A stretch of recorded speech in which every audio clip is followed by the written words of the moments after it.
Well, welcome to Scio Township Board of Trustees meeting, March 24th, 2026. Calling this meeting to order at exactly 6 o'clock. Clerk Flintoff, please call the roll. Carey, Present. Yapel, Present. Flintoff, present. Brandt, Here. Knoll, Here. Reed, Here. Riser, absent.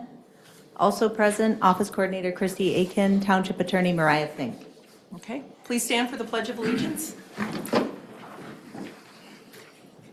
Pledge of allegiance to the flag of the United States of America and to the republic for which it stands, one nation, under God, indivisible, with liberty and justice for all.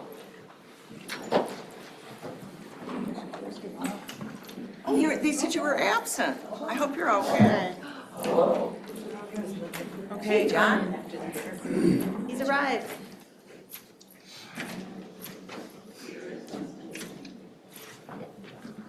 I know everybody's acting on right here. They built that ledge for me. How you doing? Good, how are you? All right.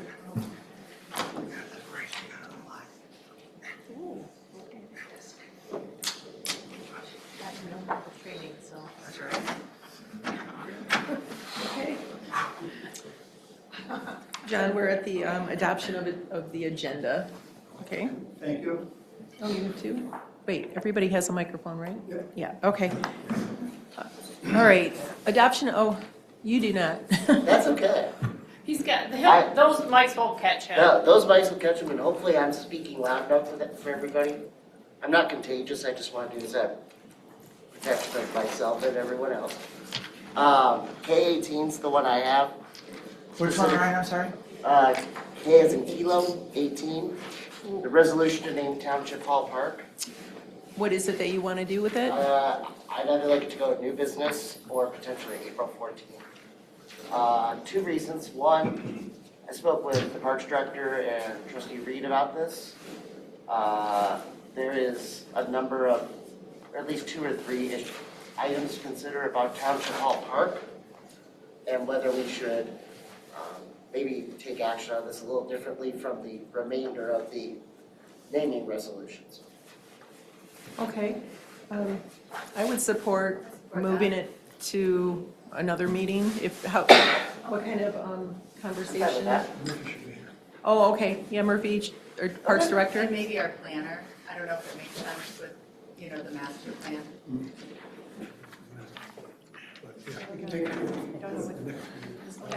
April 14th. Okay. Anything else? Oh, Trustee Knoll? I want to remove L2, the presentation from John Horford. He's unable to attend here tonight due to a conflict, but he can attend our April 14th meeting. So I'd like to move it to April 14th. Okay.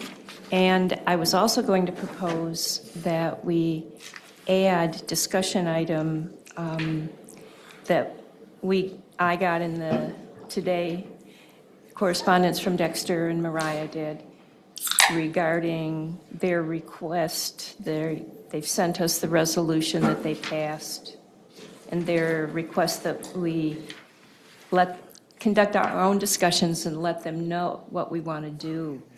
Did you read it, John? You're acting confused. Can we just add that to a future since it just We came in today? can. I'd rather not have to read through something technical. It's not and then real just- long. Both of the attachments are very short, but we can add it to the next meeting. That's fine. Christie, do you have that Yeah. for the next? It was sent to all board I members. printed it out. Okay. Okay, anything else? Trustee Brandt? Yeah, I'd like to take K24 off consent. I want to ask questions about processing accounts payable. Would you like that? K24. Payment, yes. Unfinished business? Where, I have no preference. Is it? No, right. Oh, the payment. It's up to you where you want to place it. We typically only do one thing, an item that we It's come up It's before. not just the topic we've talked about before. All right. Otherwise, most things would be on. Move K24 to 04, placement, is that fine?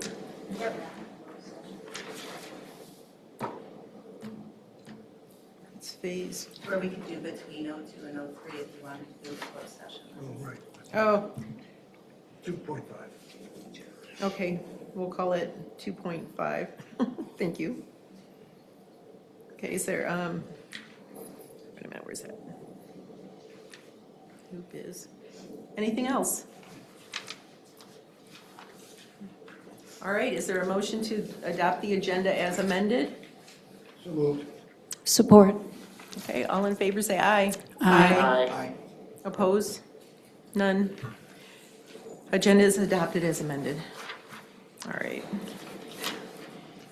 Declaration of conflict? No. Correspondence is received, there's quite a few. Any comments? I think that's most of the packet. No. All right. Now it's time for the public comment. This is the time for members of the public to speak to the Board of Trustees for up to 5 minutes on any matter. We begin with anyone present. Please come to the table. Me again. Hi, Anna. I, just on behalf of, well, first, my name is Anna Peckrell. I'm the Executive Director of Dexter Senior Center. And on behalf of our board, our staff, and our members, I just wanted to thank you again for the action that was taken at the last board meeting. And I do have some thank you notes from our staff. The cards are made by our members in our card making class. Oh, Can I come? sure, thank you. And my card and my numbers on the back, should any of you ever want to come Thanks, visit the Anna. center. If you haven't been already, I know a few of you have, but we are just very appreciative of your support. Thank you. Oh. And we hope to see you. I believe somebody special to you just recently joined. Yeah. But She tells me my name is up on the board. thank you all very much. Oh, thank you. Thank you. Anyone else present would like to speak? Anna, your phone? So much. It's something you can't do.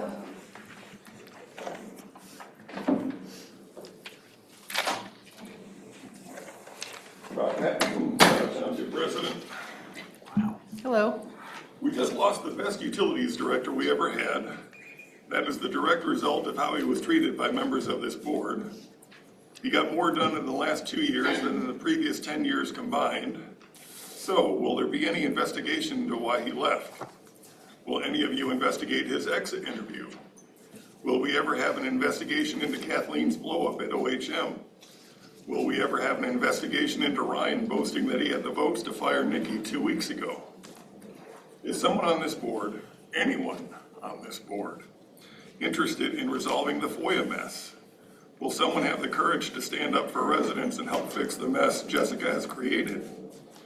When is this board going to vote on FOIA appeals? Stonewalling FOIAs and then word salad responses to appeals makes it look like you have something to hide, just like Hathaway did all those years ago. Remember when Hathaway removed FOIA officer duties from Jessica? Remember the mess that created? Kathleen, you sued the township over FOIA stonewalling. Do you now support Jessica stonewalling FOIA requests? Why the change? Jessica, for the last 6 years you've been telling me FOIA requests should be free. Now you say they are a fee for service that only a handful of residents are using. Why the change? Is it because now we're asking about you rather than your opponent? Jessica, you are being tested with this whole FOIA request problem, and you are failing miserably. Jessica, at the last Tuesday's special board meeting, you said you called that special meeting because it was based on what you heard at the March 10th meeting. You said 5 people in the room knew what the meeting was about, and I think you meant Christy and Mariah were among the 5. Why would you call a special meeting and not tell the other 4 trustees what the topic was? Since it was based on the March 10th meeting, I assume it was about the third-party intervention that John and David had proposed. Why wouldn't you tell them what the topic was for the special meeting so they could prepare? Was this another blindsiding? Did you ambush John and David in that meeting? So we have a proposal for a third-party investigation into the toxic work environment. Then we have a 52-minute discussion trying to limit the investigation. Then we have a closed session that Jessica says she called based on the discussions at the March 10th meeting. Then we have the next board meeting tonight, and the proposal has disappeared. Was that what the closed session was about? Sabotaging the investigation? Is that how scared some on this board are of the truth coming out about the toxic work environment in Township Hall? 14 public servants put their careers on the line signing a document asking this board to act. Then the proposal disappears. Is that so this board has more time to retaliate against those employees who had the nerve to ask this board to get help? Are you afraid of employees having a chance to speak to a third party and reveal the truth about who is causing the most stress in this building? So 14 signatures didn't make this proposal an emergency that needs immediate action. Instead, the opposite happens and it disappears. The stench of cover-up radiates off this board. Item 02. This board is putting OHM in a very awkward position. They have hundreds of thousands of dollars of work they do with the utilities department. That represents a conflict of interest. We have an assistant director with 30 years experience. Why not use the resources you already have in-house and ask OAM to be able to be available to support him? When are the engineering and planning going to be in-house? We spend a lot of money on OHM and Carlisle Workman. They're excellent and they're expensive. We could maintain our relationships with them through smaller consulting services. Thank you, Kathleen, for saying that was a priority of yours at Thursday's interview. When will the operations director candidate resumes be posted on the agenda or on the website? We see resumes for volunteers, let alone all the previous candidates. Why the sudden reluctance to post resumes? I'll tell you, your debate Thursday was extremely odd. While Caroline was standing there with a resume in her hand, as you were debating whether or not those resumes should be posted, and there Caroline has it in her hand. It was just an odd discussion, debate. Thank you. Thanks, Rob. Thank you.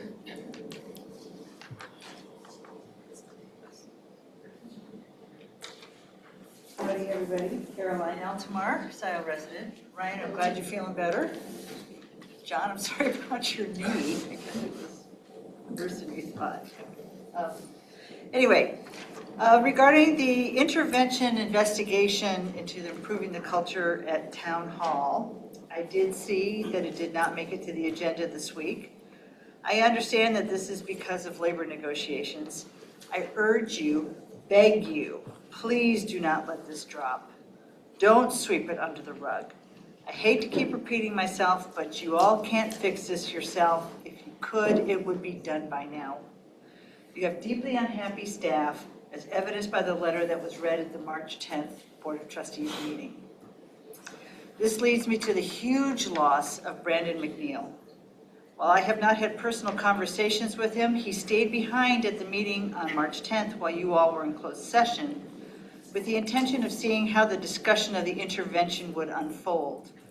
If he did not feel that there was a problem, why would he stay?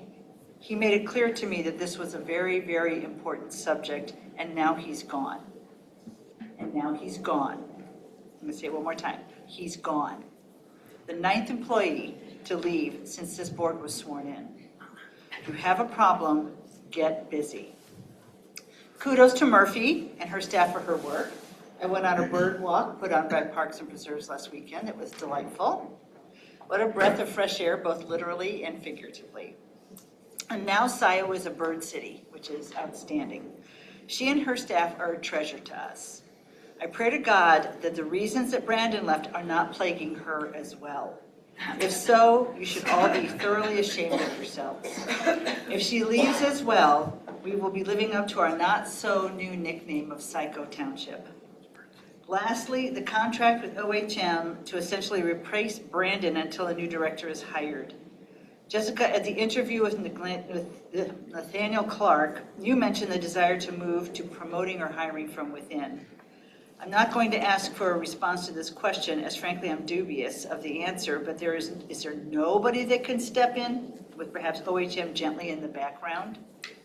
And I hope to God that hiring a new utilities director doesn't take the woeful 6 months that it's taking for an operations director, or the years that it took for a finance director. If so, OHM money for 6 months, if it takes 6 months, could be $81,000 at $3,400 a week for 6 months. So many things that money could be used for. Thank you. Thank you. Thanks, Caroline. Anyone else present? Well, it's not spring totally yet. Thank you for all being here. I want to say I watched the interviews and I think that's going to be the best bet to solve some of the issues and whatever's going on internal. I don't try to figure all that out or hearsay. And if Brandon, I want to wish him well, the utilities director.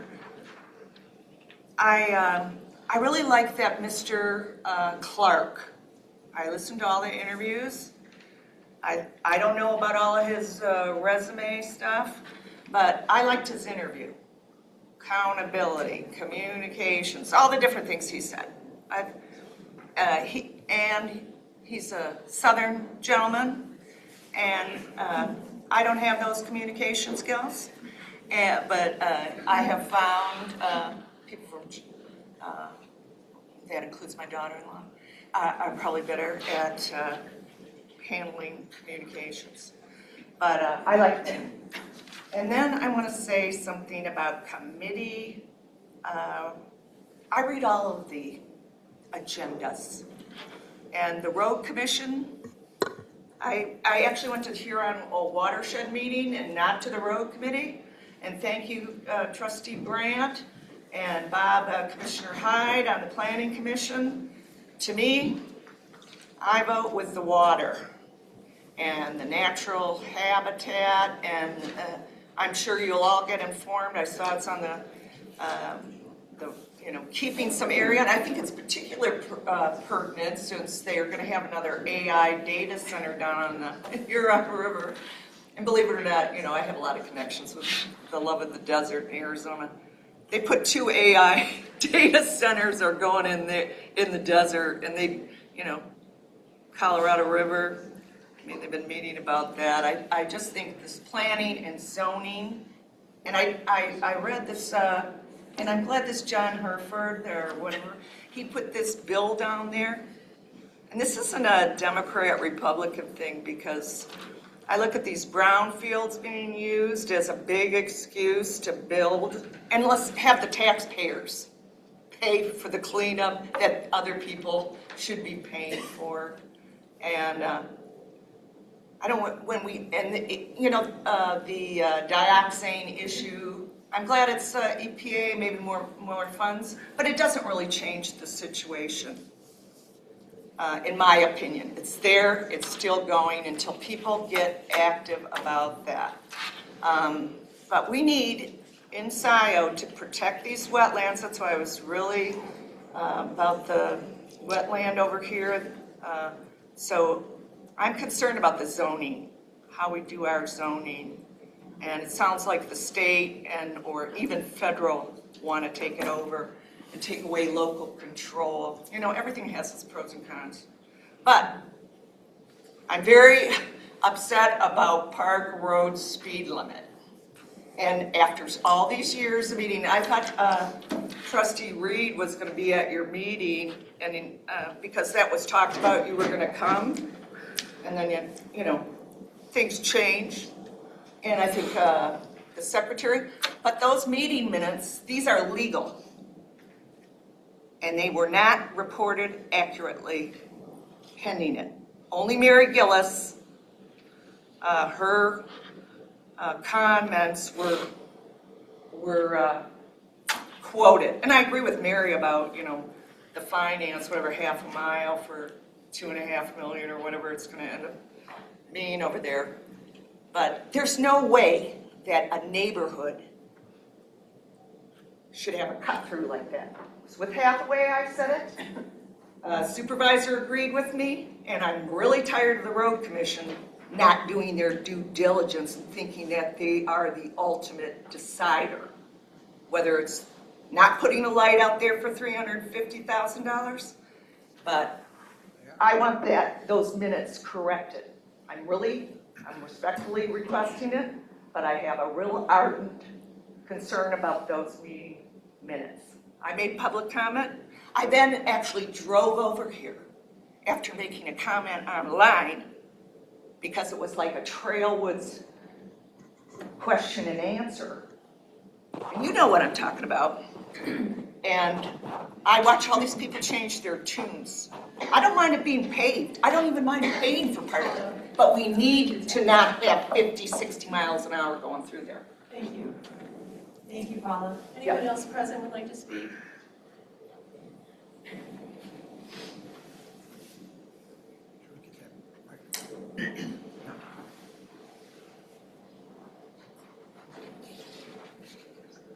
Good evening. Carol Fletcher, Scio resident. I will keep it short. I'm concerned that Trustees Reiser's proposal has been pulled from this session. I hope that there is a positive reason for it. You desperately, desperately, desperately need to have an independent investigation with why employees are leaving. And if you're sweeping this under the rug, I am one unhappy camper. Thank you. 3-0.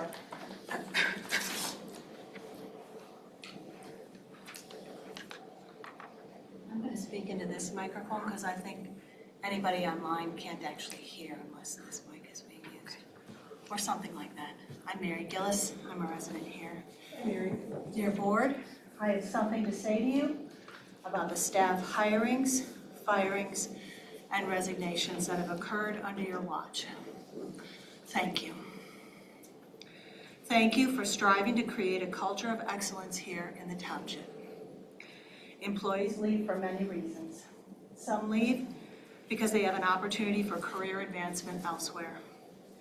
But some will leave because they are not able or willing to do the work they were hired to do. Not every employee is a good fit for every job, and it's not easy to make everyone happy.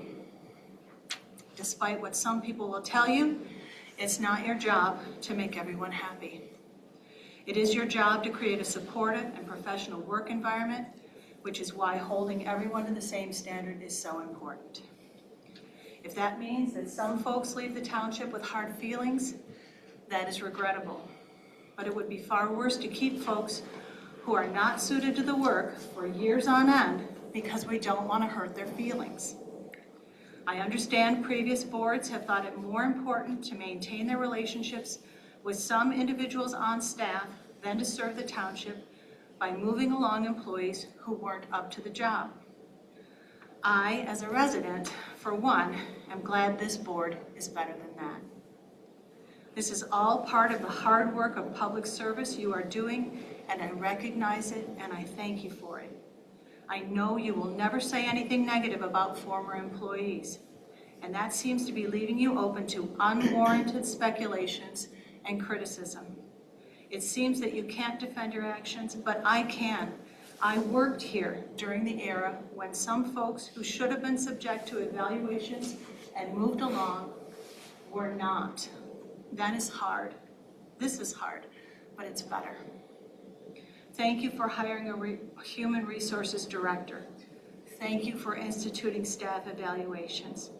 Thank you for doing the hard work of striving for excellence and service to this township. There may always be some who question others' motives and want to think the worst of them. But I know the members of this board to be honest, hardworking public servants who are doing their best to serve the public good. Thank you for your service. Thank you, Mary. Thanks, Mary. Anyone else present would like to speak?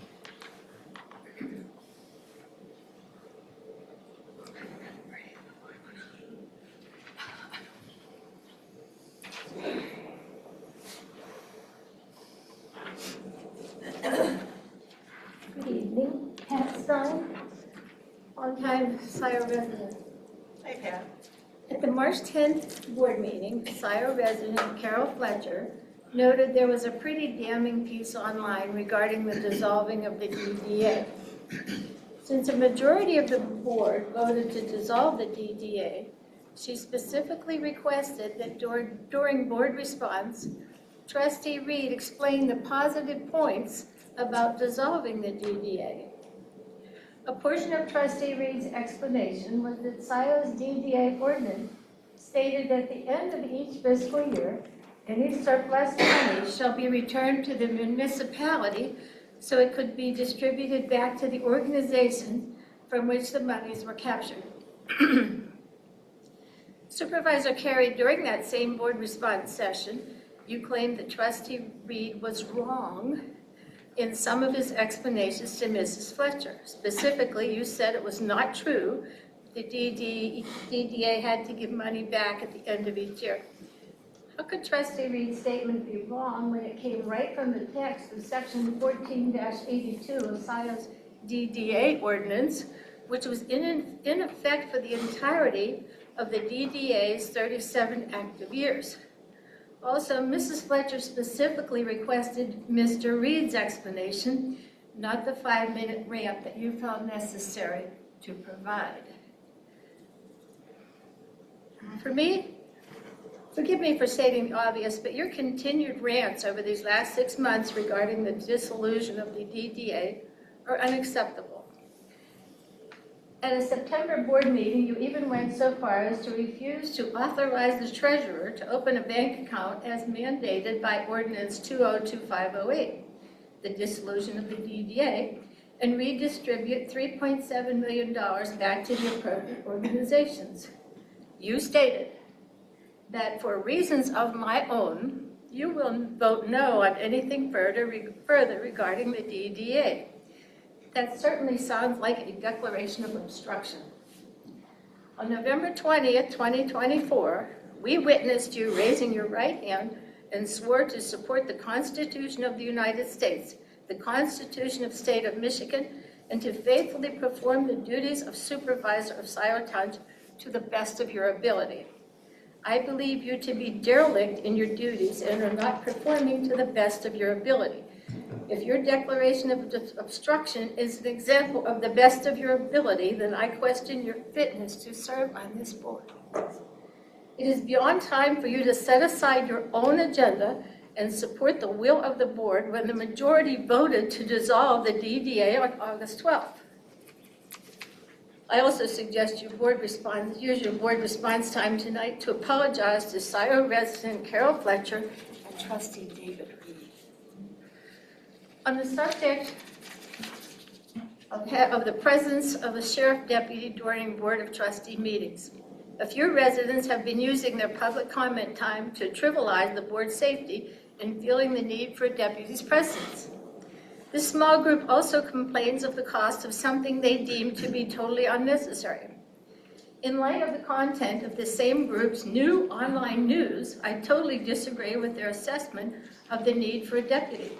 The news they are publishing is loaded with exaggerations, misinformation, and falsehoods targeting 4 of our board members, heavily targeting 2 of those board members with what can only be described as tones of hatred. Yes, clearly there's a need for this board to be concerned with their safety, and the presence of a deputy is warranted now more than ever. It's not their toes I'm concerned with, it's their everything.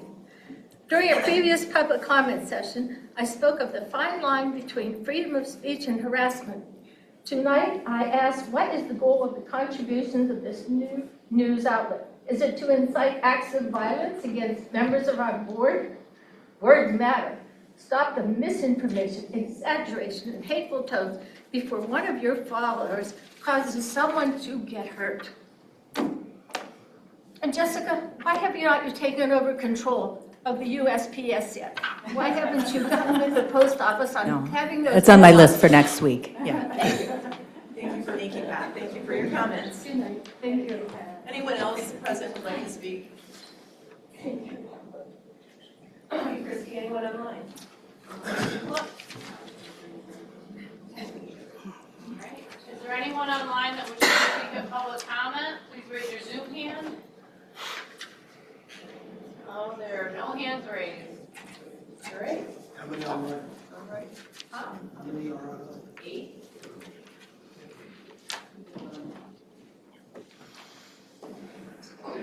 Okay, board member response? Anyone? Sure. Regarding FOIA, I support everyone's right to take action when they believe that the rules are not being followed, that we're not following statute. That's exactly what I did. If these individuals believe they are wronged, they should take action rather than just continue to verbalize and say it's wrong. I don't think it's wrong. We have advice of counsel. Also, I would like to congratulate our former utility director. When he came to Scio, he made it pretty clear that he wanted to be a public works director. And he made it clear that's what he wanted at Scio, but unfortunately, that's not the position that Scio has. It looks like he was able to get a nice promotion, which I think is commendable. He negotiated an increase in salary of $15,000. He gets an additional $5,000 after 6 months. He negotiated a relocation package. He negotiated vacation time off package. I think he did very well for himself, and I think that was his motivation, and I wish him well. Anyone else? Just briefly, Rob, thank you for caring for me, but I was not ambushed. I'm okay with it being off the agenda for now. You too, Ms. Fletcher. If it's meant to be brought back, it will be brought back. But thank you. We had a good closed session meeting, and there was no hanky-panky, no ambush. Hanky-panky isn't the right word. Hijinks? Yeah. Nothing untoward. No ambushing. Yeah. Okay, but thanks, Laura. Thank you for the reassurance. Yep. Hanky-panky, sorry. Okay. Let's move on to approval of the minutes, March 10. We have 4 sets of minutes. We'll start with March 10th, which there is a typo in the agenda, so just change February 24th to March 10th, please.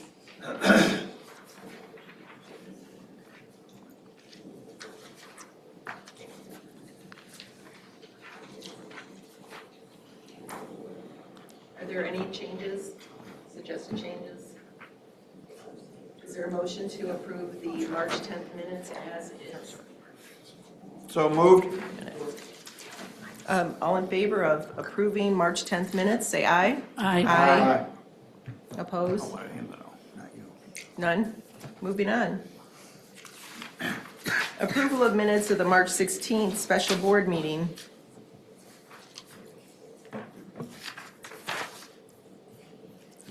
Any suggested changes? No? All right, is there support? I'll support. All in favor, say aye. Aye. Aye. Looking at him. March 6th, yeah, those are the 16th, right? Yep. Yeah, March 16th minutes are approved as is. Approval of the minutes of March 17th, special board of trustees meeting. I move the minutes. Support. All in favor, say aye. Aye. Minutes of March 17th are approved. Approval of the minutes of the March 19th special board of trustees meeting. I move them as well. Go ahead. Sorry, David. Support. All right, all in favor, say aye. Aye. Minutes of the March 19th special board meeting are approved. Okay, consent agenda. It was requested to table, or to April 14th, K18, and K24 was suggested to move to 02.5 under new business, and to table until April 14th, the presentation by John Horford of pending Michigan zoning legislation. That's not in the consent agenda. No, that's right.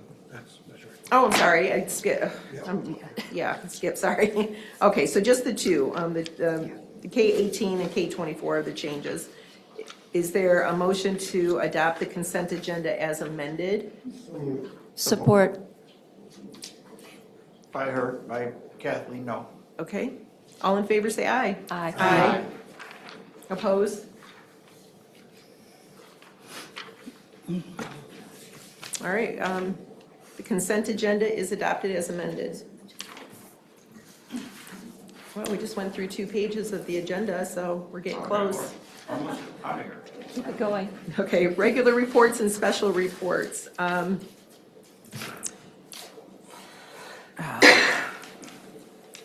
Yeah, look at that. Okay. I have no reports at this time. DDA, treasurer report? I'm good. Clerk? I'm good. Let's see, no election commission. Parks and Pathways. Yes, we met. And Jim Hartwell from Scio Flyers was here to give us a presentation of a program they call the UAS for STEM, which is the Unmanned Aerial Systems for Science, Technology, Engineering, and Math. They bring in about, I think there's 11, I think they're teenagers, maybe even some preteens, and they're taught how to build, program, and fly the drones. And they're entering a competition, which if they win, I think they can move on. I forget where the nationals are, but they are going to be in a competition for that. Wisconsin, I believe. Is it in Wisconsin? Yeah, I think that's what he It's a said. long flight for a drone, isn't it? Yeah, it's exciting though, it's pretty interesting. Yeah, these kids, it's really interesting to watch them.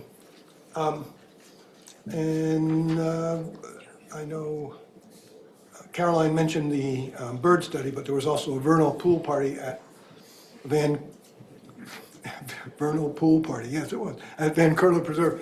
They only had 16 spots and it filled up almost right away, so it was fairly popular. So I think that's it. Did you attend that? I was going to, but I couldn't. That looked interesting. Yeah. Can I respond to your report, please? Sure. With the pleasure of the chair. I want to thank the PPP and you for your work. Like agenda items K9 through K17 has us renaming our preserves to places that make sense for what's there, topographically or, for the trees and the nature there, and the bird city and the vernal. So I really appreciate I know these percolate up through the PPP. So thank you for the work that you guys continue to do. It's great to have these things named on something that makes sense instead of parcel 23 on a map. So this is really good. Thank you for your work. You and the committee. It's a committee really. One comment on the Zeeb Woods name.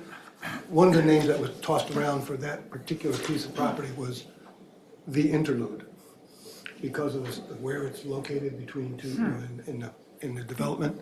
But obviously that did not win. That's where I'd go to meet for an interlude, that Royal Park. Well, there's a different meaning. That's a different meaning, John. I can see why you didn't name it that. The interlude. Interlude is also a peaceful place. Okay. Okay, moving on. Okay, land preservation. We bought a piece of property. Well, you know about that. It's now called, what's it called? Mill Creek Park and Farm and Park.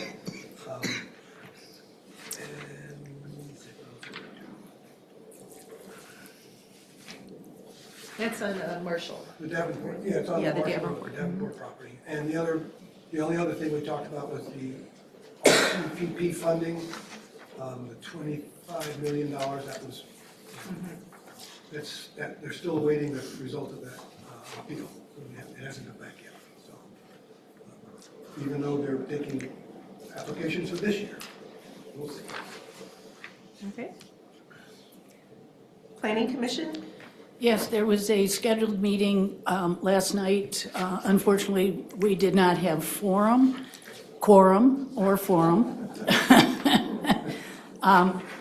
But what was on one of the items on the agenda, which we went ahead with, was a presentation from the Huron River Watershed Council.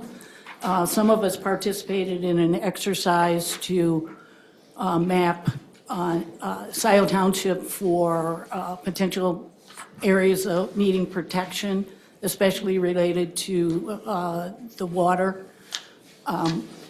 That presentation was put on by two of their representatives. There's actually a new map on the wall here that gives some of the highlights of what they're recommending.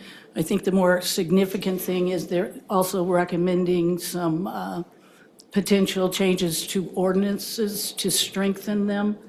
And they are very easy to work with, and they have offered their assistance. And also, we had 3 members of LPC last night and 1 Parks member. And it was very nice to do a collaborative effort, especially when we look at targeting potential properties. So I think that's a great collaboration with the folks that attended, and I'm sure that will continue, so that we don't potentially miss something that had high value. Thanks, Kathleen. I was just wondering, was there any discussion about how the green infrastructure will be folded into the master planning process? We're going to start on April 20th. Right, that was part of the recommendations, and they are making themselves available as part of that discussion to help guide us, and also to, they're knowledgeable of what other municipalities have done and how they've changed some of their ordinances, so I think they're a very good ally for them. Last question. That map's kind of far away, but is the Baker Land Holdings Lutton property highlighted in green there? No. Okay, it's adjacent to that. I don't believe it's currently under conservation. And it's, actually, this is one of 4 maps that they provided. Additional mapping shows streams and waterways, and that map does show a stream that goes through that property, which is now Many Hands. So that's identified. Thank you. Sustainability Task Force, who's on that? It's a subcommittee of planning. Oh. Nobody on the board. Okay, we have it on here, so. Gelman, go ahead. Yes, so I do have an update. As all of you know, the Gelman site has been placed on the National Priorities List, which is part of the EPA and Superfund site. So an NPL placement is the first step. It qualifies the property for future funding and future program involvement.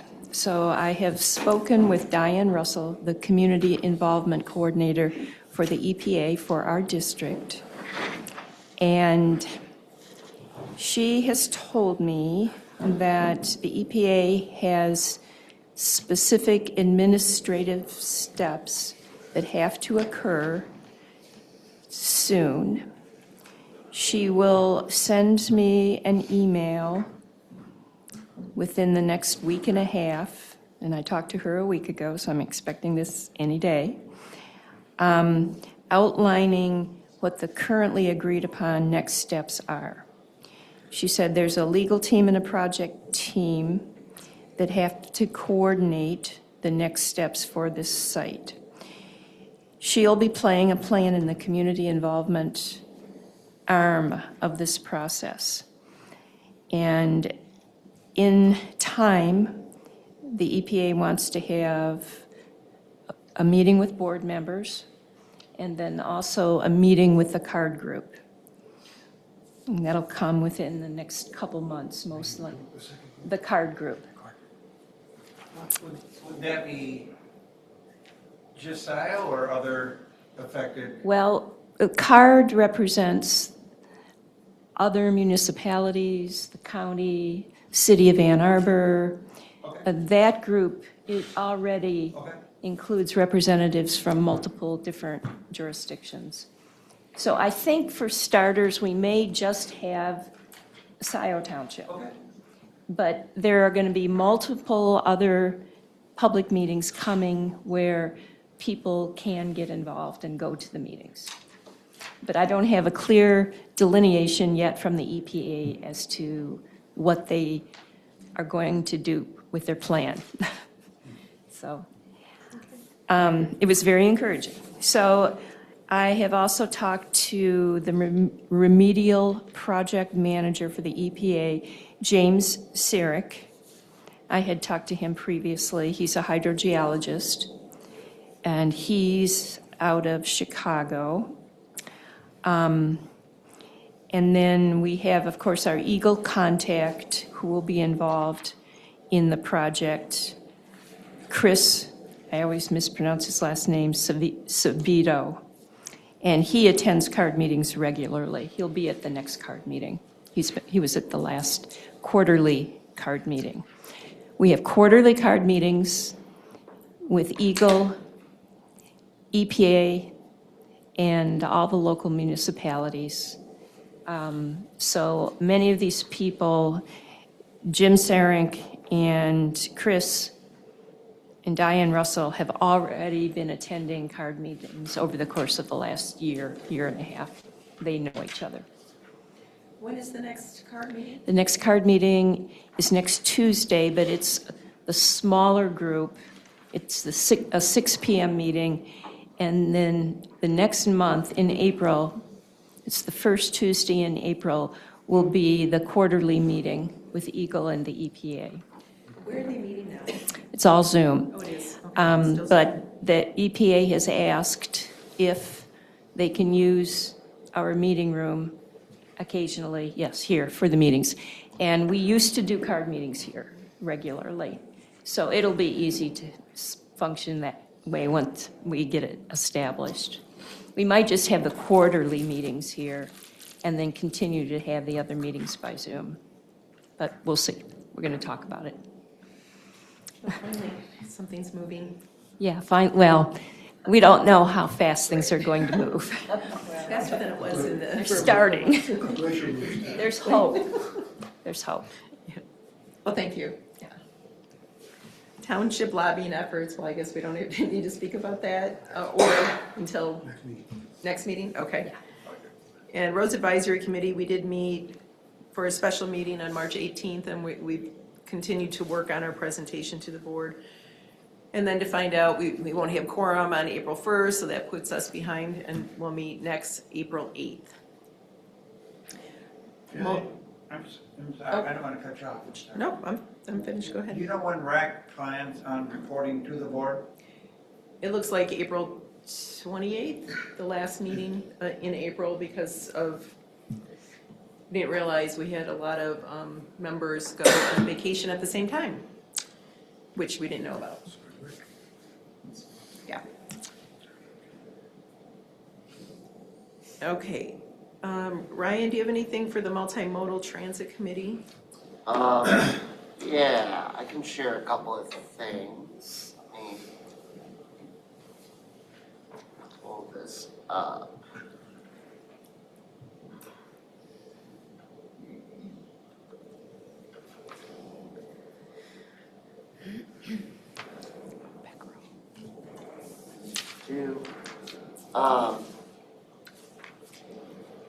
AAA, TA, and WAVE are continuing to meet with MDOT as well as the federal folks to clarify funding on services in the urban zone and the rural zone. I actually sent Maria a message earlier today. I haven't heard back anything from her yet on whether she's had more conversations about that. AAA TA is reviewing all of their POSAs. We're one of 4 that they had, so they're going to work on that. It might be wise, we're going to meet again on April 9th at 9 a.m. here at Township Hall. I know the board has received a number of emails and appreciate everything that everyone has sent us. I would recommend, I personally have reached out to just about everyone. I'm probably a couple days behind, but I am taking the time to respond to everyone. Most people don't respond back. That's okay. I think we're gonna have to do something. It sounds like we're likely gonna have to, from not only the public support, but also from some policy issues, we're probably gonna have to do both WAVE in some form and AAATA in some form. But I will say there's a number of folks that have expressed support for the AAATA bus going further. We are probably at some point going to have to discuss at multimodal and here, how do we fund that from, most likely it's going to be a millage, and what money do we need to fund that long term? It'll take probably a little bit longer than anticipated. I know we originally had a deadline of May. Not sure that's feasible yet. We'll keep trying. You may just want to think about, you know, as we're going through the budget, how we look at funding another year of service. AAATA has informed us that their service is likely to increase 3% or so. I am a little worried about that though, because of the recent fuel prices. I think their labor negotiations should probably end up well, and they'll be able to keep that in that similar price range. But we're gonna have a big problem here. AAATA is gonna have a big problem, and we're gonna have a bigger problem as a community if the gas prices don't settle. Well, but then maybe more people will take the public transit and. That causes some issues on the other side though. So yeah, just wanted to give you that brief update. We'll have another update probably on April 14th. Okay. Go ahead. If I can add, I actually took the bus downtown the other day and took number 30. And one reason we're getting so many comments is that at every stop along Jackson Road, there's a sign that says, "Save the bus," with our email address on there. So everybody who rides the bus 30 is. That's good organizing. I will share that the activism Yes. and the activation of the folks that support transit has been amazing. It's the most engaged group of people, and I really think, you know, the amount of people that don't have a vehicle, have health conditions, economic conditions, or other conditions where they just don't have an option to go get a car. And it really does help from a sustainability point. It'd be great if the bus ran off a battery. Maybe we'll get there someday. It'll probably be going a year or two, but, you know, we need to look at what we can do to help with this. I thought they had some electric. Propane. Oh, it's all Yeah, propane. Propane, natural gas. Not all, but some of them run on propane. Oh, okay. But I was surprised the maximum population on the bus was 18, about halfway through. So it was a good crowd on the bus. Not quite like the New York subway, but. Anyone else? You have questions for Ryan? No, thank you. Thank you, Ryan. Office coordinator? Say your title anymore? It's till April 1st. Till April 1st, Yeah. okay, office coordinator? I just wanted to update the board briefly on the MEDC grant. I know the project manager was having difficulty making a connection with the person that he had been working with, and he and I spoke, and I said, you may just have to drive up there or something. So he emailed the same person and offered to go up to Lansing, and now she has finally replied and said that he should be contacted by a different person. So he's made connection with that person. Apparently, all the legislative grants have been transferred to the compliance unit, and he has a new contact. She said that she will look things over and get back with him, so. Interesting. So Christy, thank you for the update. Does this applies to both of our, I know Nikki's listening too. This applies, I want to confirm, to both of our MEDC grants? This one, Park Road and the pathway? yes, Yeah. he referenced, yes, so. I mean, it's not a spectacular update, but it's some And movement, is it the so. compliance office within MEDC, or is that She, the new the one that our person, fire truck is through? all I see is it's compliance specialist through the MEDC. And she apologized for the difficulty of getting hold of staff to get his questions answered. And this person, I don't know if Is it's that she. Kristen Black? Kristen? No, that's who it was. Yeah, it was. And this person is seeking answers to his questions regarding an extension. So, and that was an email from today, this morning. So sorry if it, I just wanted to let you know that we've got a little bit of movement, so. It hasn't been denied yet. No, That's the good news. It sounds like they were transitioning a lot and it got a little bit bogged down, so, but that's all. Thank you, Jillian. Thank you. Anything else, Christie? No, No, thank you. okay. All right, there's some attachments, GCSI, a couple of reports, planning staff report, truck maintenance, and utility director report.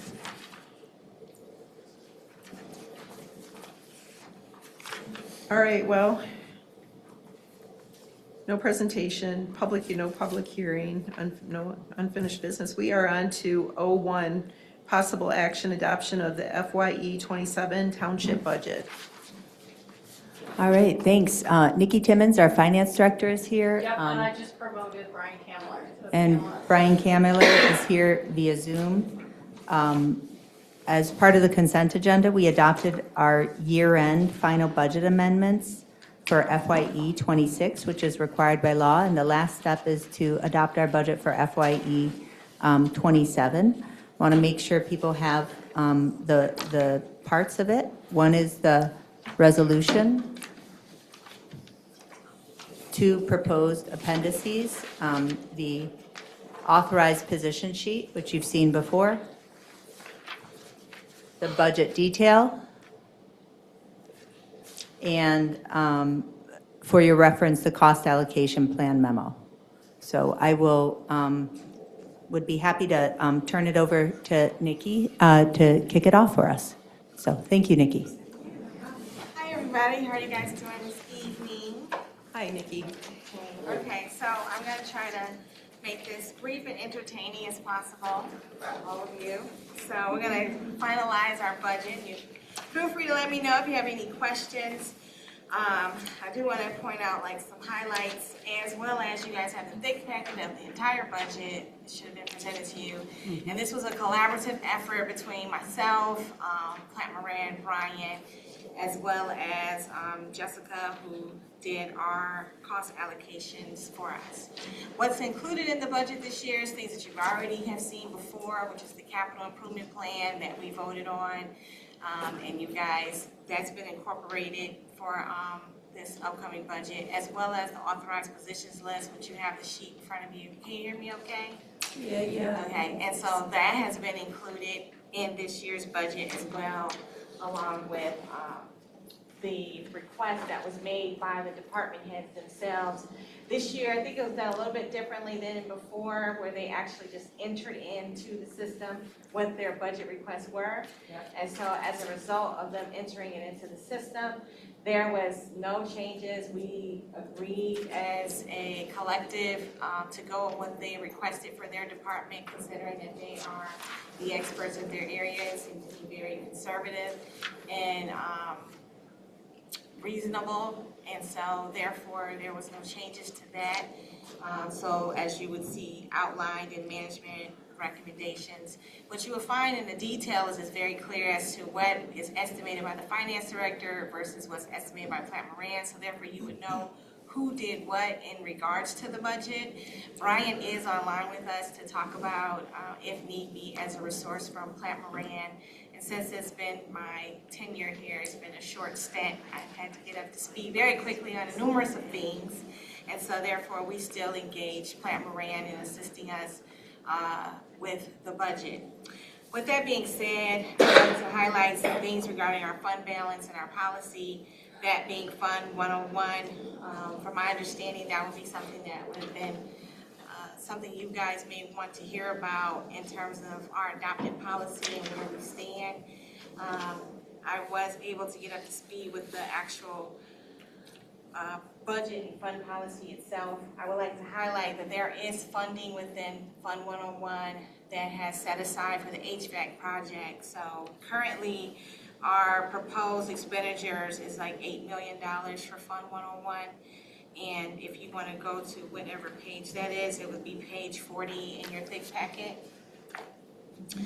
And our percentage of revenues versus our ending fund balance is like 71%. I know there was a policy adopted to try to keep everything at 100%, but what I will like to highlight is that we have about 8.5 to 9 months of operating costs, which is very strong for a municipality. I feel that your current policy is a little bit high and not as conservative as most other municipalities would have. So we are actually very strong in terms of our general fund. Like I stated before, the HVAC project, which is about $630,000 roughly, is included in there in the case that we don't get the proceeds from the IRS that Treasurer Ryan will be working on to ensure that we get that money that's supposed to bring the cost down. But any event that, given our current climate with our government, and if those funds are no longer available, we have reserved that in our general fund. So we may not even use that. I would like to also highlight we have estimated expenditures in our general fund for 2 different departments that we are not even funding, but just wanted to have set aside, i.e. IT. We do have the positions vacant that you guys approved, and that would be on our long authorized positions list. We went on ahead and budgeted for those positions in IT, however they're vacant, but those costs are still, I would say, sandwiched in our general fund, 101. So I'm pointing all this out to say that although it looks like our percentage is like 71%, and we have perhaps maybe 8.5 to 9 months of operating costs, and that has a lot to do with the timing too of our tax revenue, we're in a very good place as a general fund. We're still very strong, even with our estimated budget for capital improvement, even with our positions that we still budgeted for, but yet we have not filled, like the operations director, as well as the vacant clerk that was requested by Christy. We're in a good place. So I wanted to highlight that because I know that's very important to the board in terms of where we are as far as general fund. And Brian can jump in at any time if he likes to add any information regarding that. I will turn it over to you if you want to comment. Is he frozen? I don't know. His eyes are moving. Oh, I'm here. You got something you want to add, or am I good? No, I agree with everything Nikki said. We'd love to be in compliance with the fund balance policy, and I think we will be again sometime in the near future. It's okay to spend fund balance on one-time projects as long as you don't do it every year and completely wipe it out. But given where you're at, I'm okay with this. Any questions? Just to piggyback on that, to what Nikki and Brian said, I direct the board to paragraphs 5 and 6 in the resolution. 5 is related to the compliance with the fund balance policy. So in light of the report we just got, I would just suggest that we might add to paragraph 5 a note that the general fund balance will dip below 100% of operating expenditure due to one-time expenses, a note there. And also, paragraph 6 is similar to a paragraph we had before of assigning that general fund revenue in the off chance that the direct pay doesn't come through. I will say for the record, we have every indication it will be coming through, and I know Ryan's going to be working on that soon since the HVAC is done. Ryan, did you report so? Yeah, thank you. So looking at Fund 101, the general fund itself, if we go down to page 40, which I believe is the ending page of that fund, next year the recommended budget is estimated revenues of $6,574,280 there's appropriations of $8,045,000, or sorry, $8,045,000, 416. So that leaves us net of revenue and appropriations negative $1,471,136. So just raising that for folks' awareness. Go ahead. Thank you, Ryan. And I did want to suggest, after the board adopted the capital plan, the finance team put in all of the approved capital items into the budget. That includes in Fund 101, in 101,443, no, excuse me. 446. Thank you, Brian. In 101,446 is where we have the Park Road project, and there is $500,000 budgeted for this year for Park Road, because that's what was in the capital plan. So I just want to ask Jillian or others who are working on it, my understanding since adopting the capital plan is that, the construction on Park Road may not be planned for this year. And if that is in fact the case, realistically, then I would suggest that we zero that out. Yeah, so according to the road commission, they're requesting that if this project does move forward, that we combine it with their roundabout at Zeeb Park, so 2028. So we could just remove that. Okay, so. And I don't think there's any more engineering to be done. $100,000 estimate. There's two items, sorry. Yep, you got it, Ryan, it's the 600. I was gonna say, I'd make a motion to amend 101,446,821 to 0. That is the engineering. $100,000 is currently budgeted, or about to be budgeted. As well as to amend 101,446,978, construction, from $1,049,000 to 0. Support. So we need to have more engineering for Park Road? Yes, And you're saying to remove that this year? yes. This project won't happen until calendar year 28, maybe calendar year 29. Well, they have a little bit more to do as far as meeting with WCRC again, because there were some questions that were brought up at one of the meetings. So I think those are important to follow through on while they're still here. And when I did talk to OHM, they said that the engineering plans, once they're complete, they really should, they're not going anywhere. Nothing's really going to change unless there's something drastic with the road commission. So I would suggest, I don't know how much more, is Matt? He's on. Oh, could we ask him? Yeah. Matt?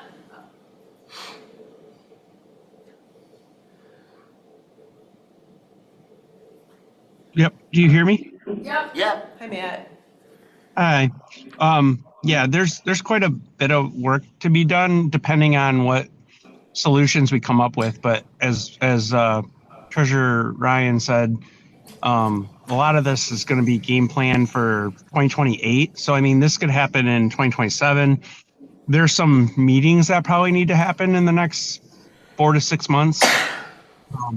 But I think it's most important over the next 12 months that the board and the township kind of see where the MEDC money is and see if you can get an extension. And if you can, great. And then honestly, talk about the funding. I think we've got the design far enough along where no matter what we build, we kind of know the magnitude of the cost.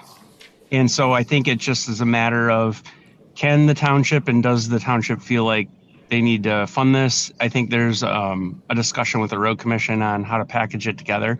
So I think a lot of the heavy lifting will be done fiscal year 27, 28, proceeding up to when this would be bid and built. I would say, if anything, if you wanted to budget a small amount for this year to, have us actively participate in that or help this kind of get guided along, then a much smaller amount than even 100,000, like maybe $10,000 or $20,000 would be more than enough to keep this thing moving. But honestly, if this waited until the following budget cycle, it wouldn't be the end of the world. I think OHM's there to help guide regardless. Because I think there's a couple things that need to be figured out, and I don't want to dive into the details of the project right now, but in terms of budgeting, a smaller amount for this upcoming budget, and then I think next year we'll know a lot more when the discussions with the road commission and the MEDC continue. So hopefully that helps. Yeah, thank you. Matt, how much do we have left? So you're at about 90% of the design, 95% of the design is completed, but there's some decisions that need to be made in terms of trees and some conflicts and other things that we discovered during the design, and the road commission needs to be a part of those discussions. So I would say if we could build it as it was designed now, then we're literally within, a few weeks of being able to get this thing out for bid. But knowing that it has to be packaged with the road commission now, and we might want to explore the impacts to the trees and whatnot, then I think there's quite a bit of work. So, I mean, you're anywhere between 75% and 95% complete, depending on what gets actually constructed. Okay.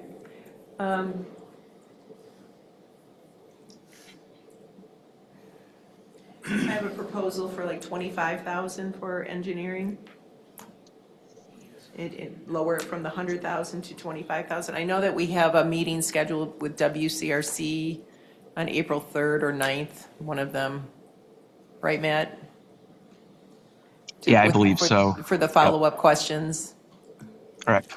Yeah, there was, because, I'm sorry. David, you met with WCRC, and then the answers that you received were different than what we received in the past from WCRC. So we wanted to meet with them and get everybody on the same page. So that's this upcoming meeting. Wait. Yeah, because that's April 1st is the new year, right? Yep. I mean, I can live with that if we wanted to budget 25,000 instead of 75,000, and we wanted to still amend the construction down to zero. Yeah. That would still be a over $1.1 million budgetary savings. That would be substantial. About 500 when we, because It relies on the 600,000 of MEDC. Oh. But yeah, still over a $500,000 savings. Oh, yeah, because then the MEDC grant comes out. Okay. Yeah, we have to keep that in there, the MEDC grant, until they say move forward with this. yeah, so I would support that. So that would reduce 101,446,821 by 75,000 and reduce 978 by 1,049,000 for Park Road. It's a motion by Yeaple, support by Pinkall. Okay, we're going to be doing votes on each item that we come. Sure. Okay. All in favor, voice vote? Say aye. Aye. Oppose? Nope. That motion passes. Yeah, everybody just go. It's cleared up over $1 million. Any others that you would like to? I have like 3 or 4 in a row if we just want to go through them. If no one else has anything. Nikki? Okay. My next one would be to make a motion to budget for vacancy in the operations director position for 6 weeks. From April 1 through May 15th, by the time we get the writing samples and other additional information, the person's, their background check, they're unlikely to start before the middle of May. Is that, Aurora, do you I'd you be agree with happy that? Rely on Aurora, we want to change it to 4 weeks instead? Probably 4 weeks. 4 weeks? Okay, I'm good with that. I would have made a motion to hire one of them last week, so as soon as possible is what I would say. I don't know if we need to necessarily change the budget to remove the salary. We just won't use the salary, right? Because they haven't started yet. So it won't have like an effect against us actually spending. Because the budget is just an estimate anyway, right? So you're just gonna keep the dollar amount, because if we do that, we're removing fringes, we're removing a lot of other items. So what we budgeted for, because I don't know what you're gonna offer this person, whoever you hire, we just set aside the income to be, or the expense to set aside for whoever you choose to hire. So we don't need to take any money out of it. You just won't use the money until whenever we hire them. Okay. I think it just depends on the board's comfort level with our expenditures being over revenues. So as long as we all have this shared understanding that, not everybody's going to be hired right away on April 1, then I think we're okay. I do wonder, though, about if we are final on the list of positions. I believe we are. The only one I wanted to raise in 101 is, and I guess I'd ask Christy for your opinion on it. We have 2 vacant positions in IT, and we just approved a, managed service provider contract for CTC, who's been doing a great job. And so I wonder, I can see where we might hire for a systems administrator. I have a hard time imagining hiring for 2 and maintaining CTC. But do you have any thoughts? Yeah, the managed services contract goes through, I believe, the 30th of September.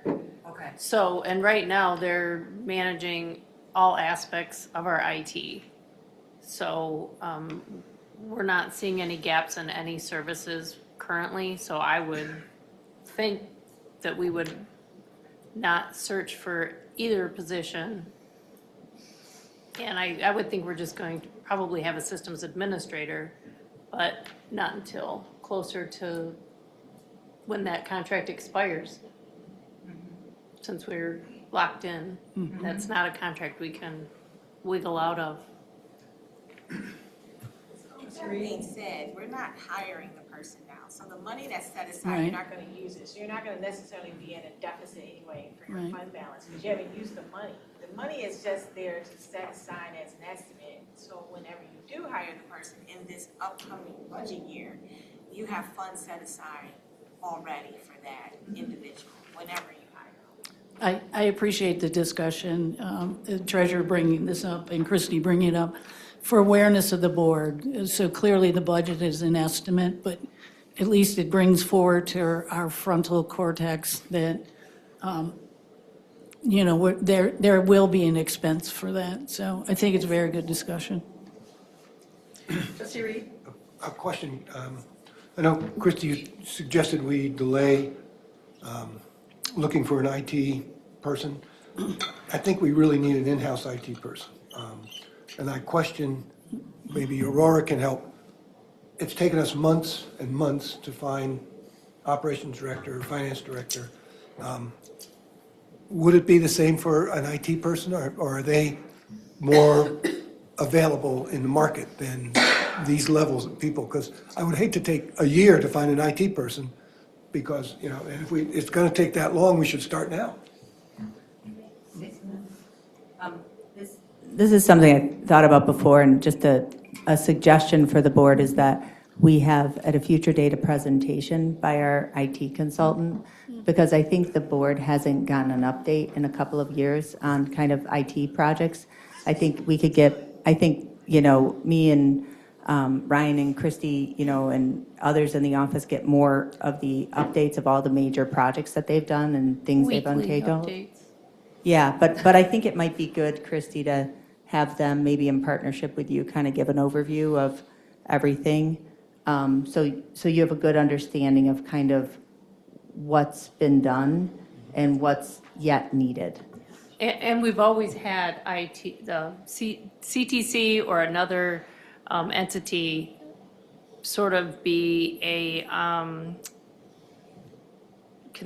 consulting in some way. It's never been instead of. It's never been just one person in IT by themselves. That person has always needed support in some way. We've never had one whole person that could do it all. Well, that's because we have hardware and software, and individuals don't have that broad a skill set. Yeah, but the team does. No, exactly, and that's why you have Yeah, a the team with CTC, they have many different persons, As a matter of fact, our weekly meeting, it's about 8 to 9 of us that meet weekly to go over open tickets, discussion, anything like that. It's about a 30-minute meeting, but. Okay. So to keep that in? So. I'll get something before the board. So, a couple of other thoughts. I had some other vacancies, but since we don't want to talk necessarily or budget for vacancy, that's something some people do in some organizations, but we don't have to do it here. IT specialist role was something I was considering, if we wanted to talk about eliminating. That's about $74,000 a year plus fringe. So it'd be probably close to over 80. 101-278-730 is BSNA timekeeping software within the cloud. So we could remove that for this year because we're not likely, we haven't budgeted for it. And we don't have an implementation plan to move to BSNA cloud during this budget year. And what's the purpose of this for like staff to? Correct. It would be a time clock system instead of having to have a paper timesheet. We'd be able to enter it in online. Yeah, and I think, I would suggest maybe we just keep that in there, Ryan, knowing that it wouldn't be BSNA online for the reasons we've all learned about, but to move towards some sort of system. I agree with that. Fair enough. That's all I got for you.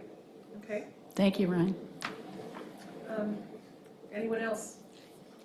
I just want to, it's not a suggested change, I just want to flag 208 would also be affected by the MEDC if we don't get confirmation on those grants. They, I think, have sufficient fund balance to do the pathway on its own, but it would be different if we didn't have that additional amount. And of course, the bond proceeds are budgeted currently in 206. Nikki plans to, when the bond proceeds come in, which should be in about 2 weeks, we're going to reactivate Fund 431, so there'll be a dedicated capital projects fund for all of the fire station to bond proceeds, so it'll be easier reporting for the public. Okay. Okay, so for me, that was pretty much what I wanted to point out, because I know one-on-one would be something that you guys were more interested in.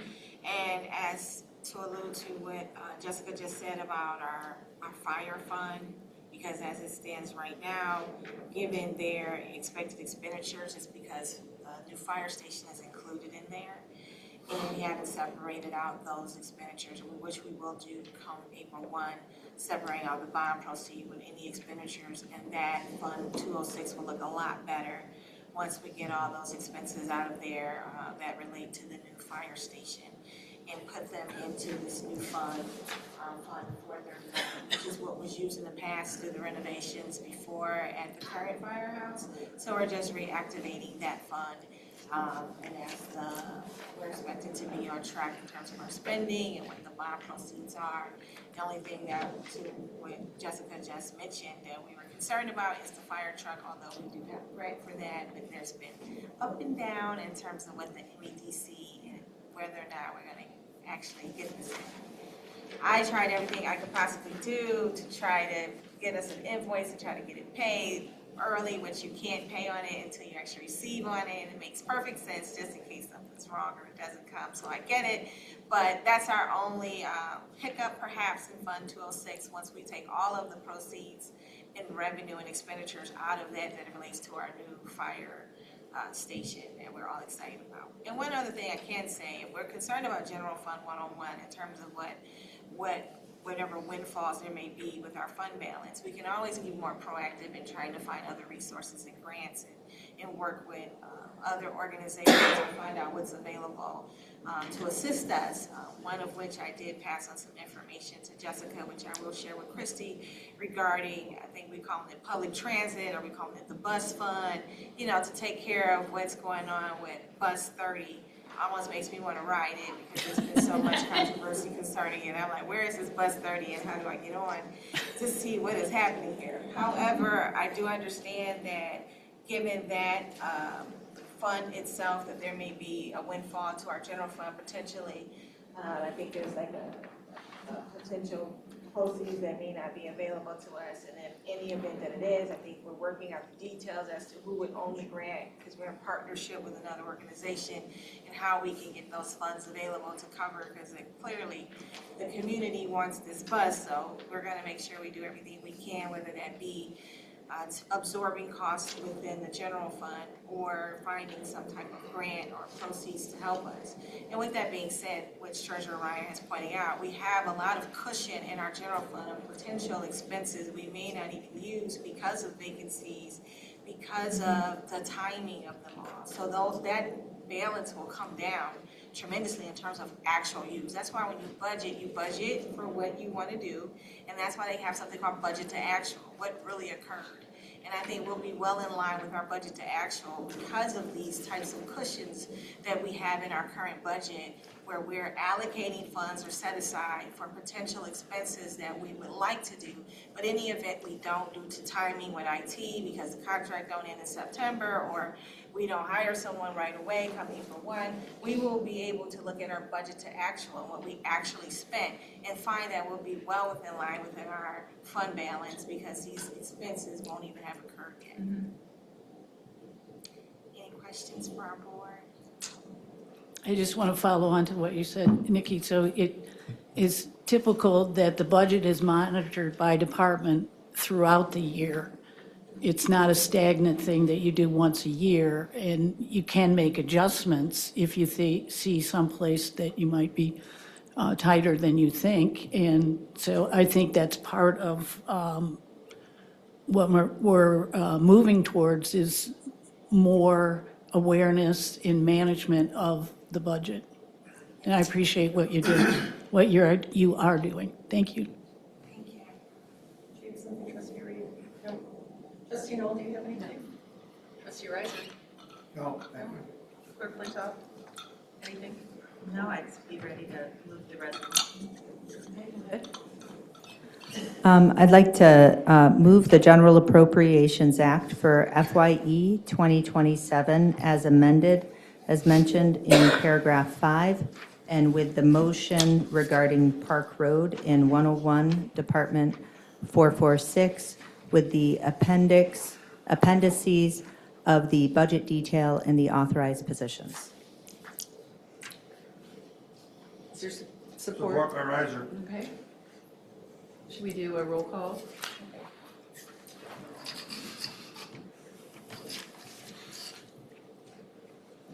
Carey? Yes. Gapel? Yes. Flintoff, yes. Brandt? Yes. Noel? Yes. Reed? Yes. Riser? Yes. Resolution adopted 7-0. Thank you so much, Nikki. Thank you, Nikki. Drive safely. Thank you, Brian. On another note, Julie Nixon, I see you here. You're welcome to be here. I want you to know we adopted both fireworks applications under consent. Thank you. Okay. Thank you guys for your time. You have a great evening. Thank you, Nikki. Same to you.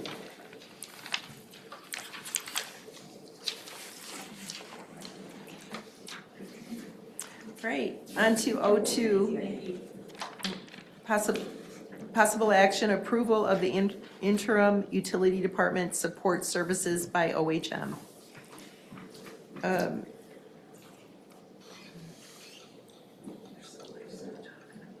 Oh, okay.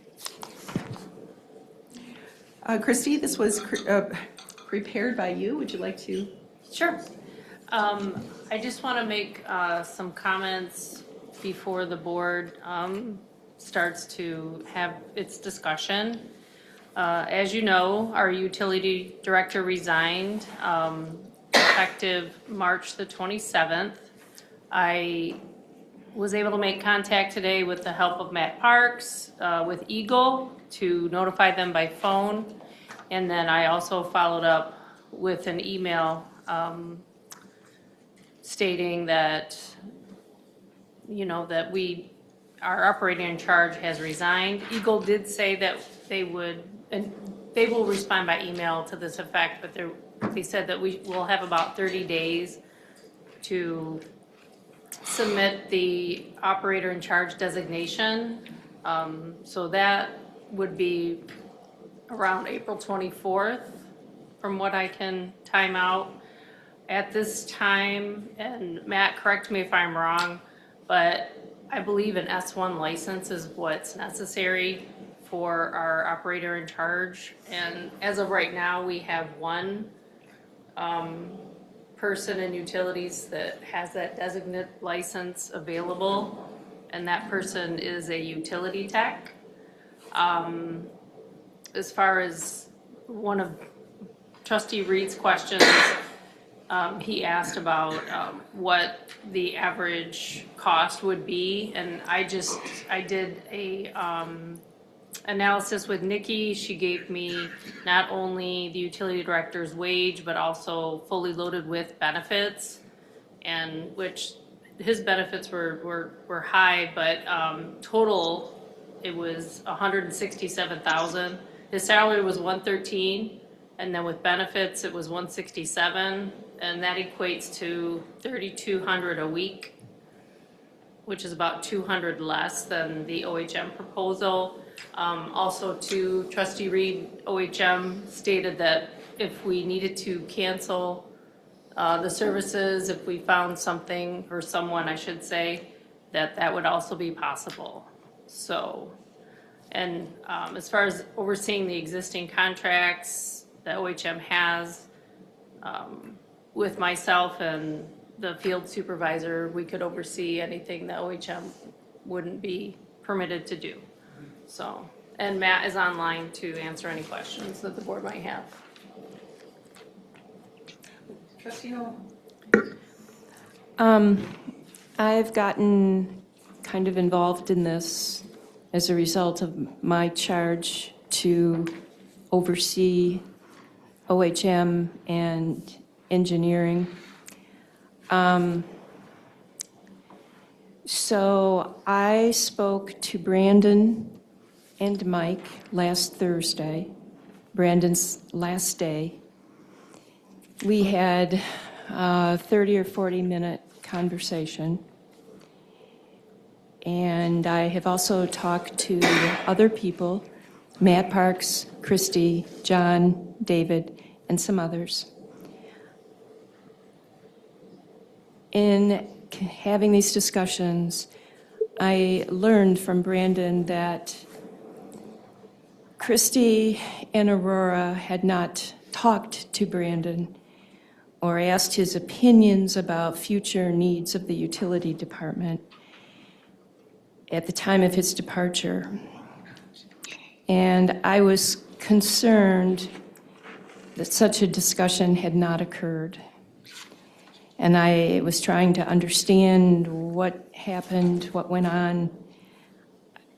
I still don't have all the answers, but I also had a discussion with Mike, who was a very short discussion.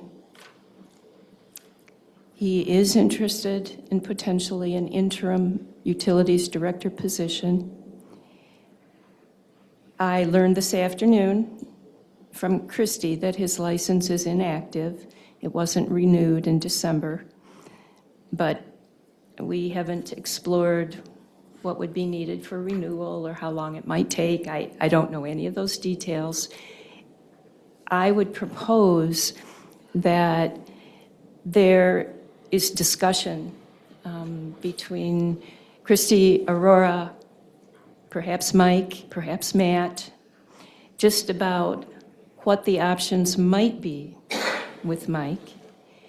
In my discussions with Matt Parks, he has said that it's a workable situation if Mike has the appropriate license, is agreeable with the board, a majority of the board, that it would be an option to have the proposed OHM outside interim utilities director person serve as a consultant as needed, not here in the township hall 2 days a week, or more, but maybe as needed by our interim utilities director or Mike.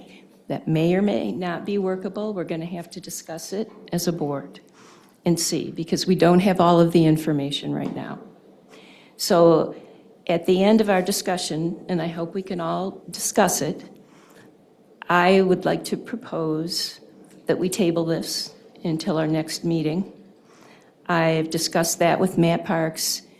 It's, in his opinion, a workable situation, as long as we've let Eagle know that Brandon is no longer the designated director, licensed operator.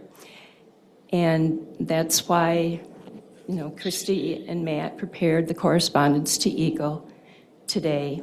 And Eagle has clearly stated we have 30 days easily.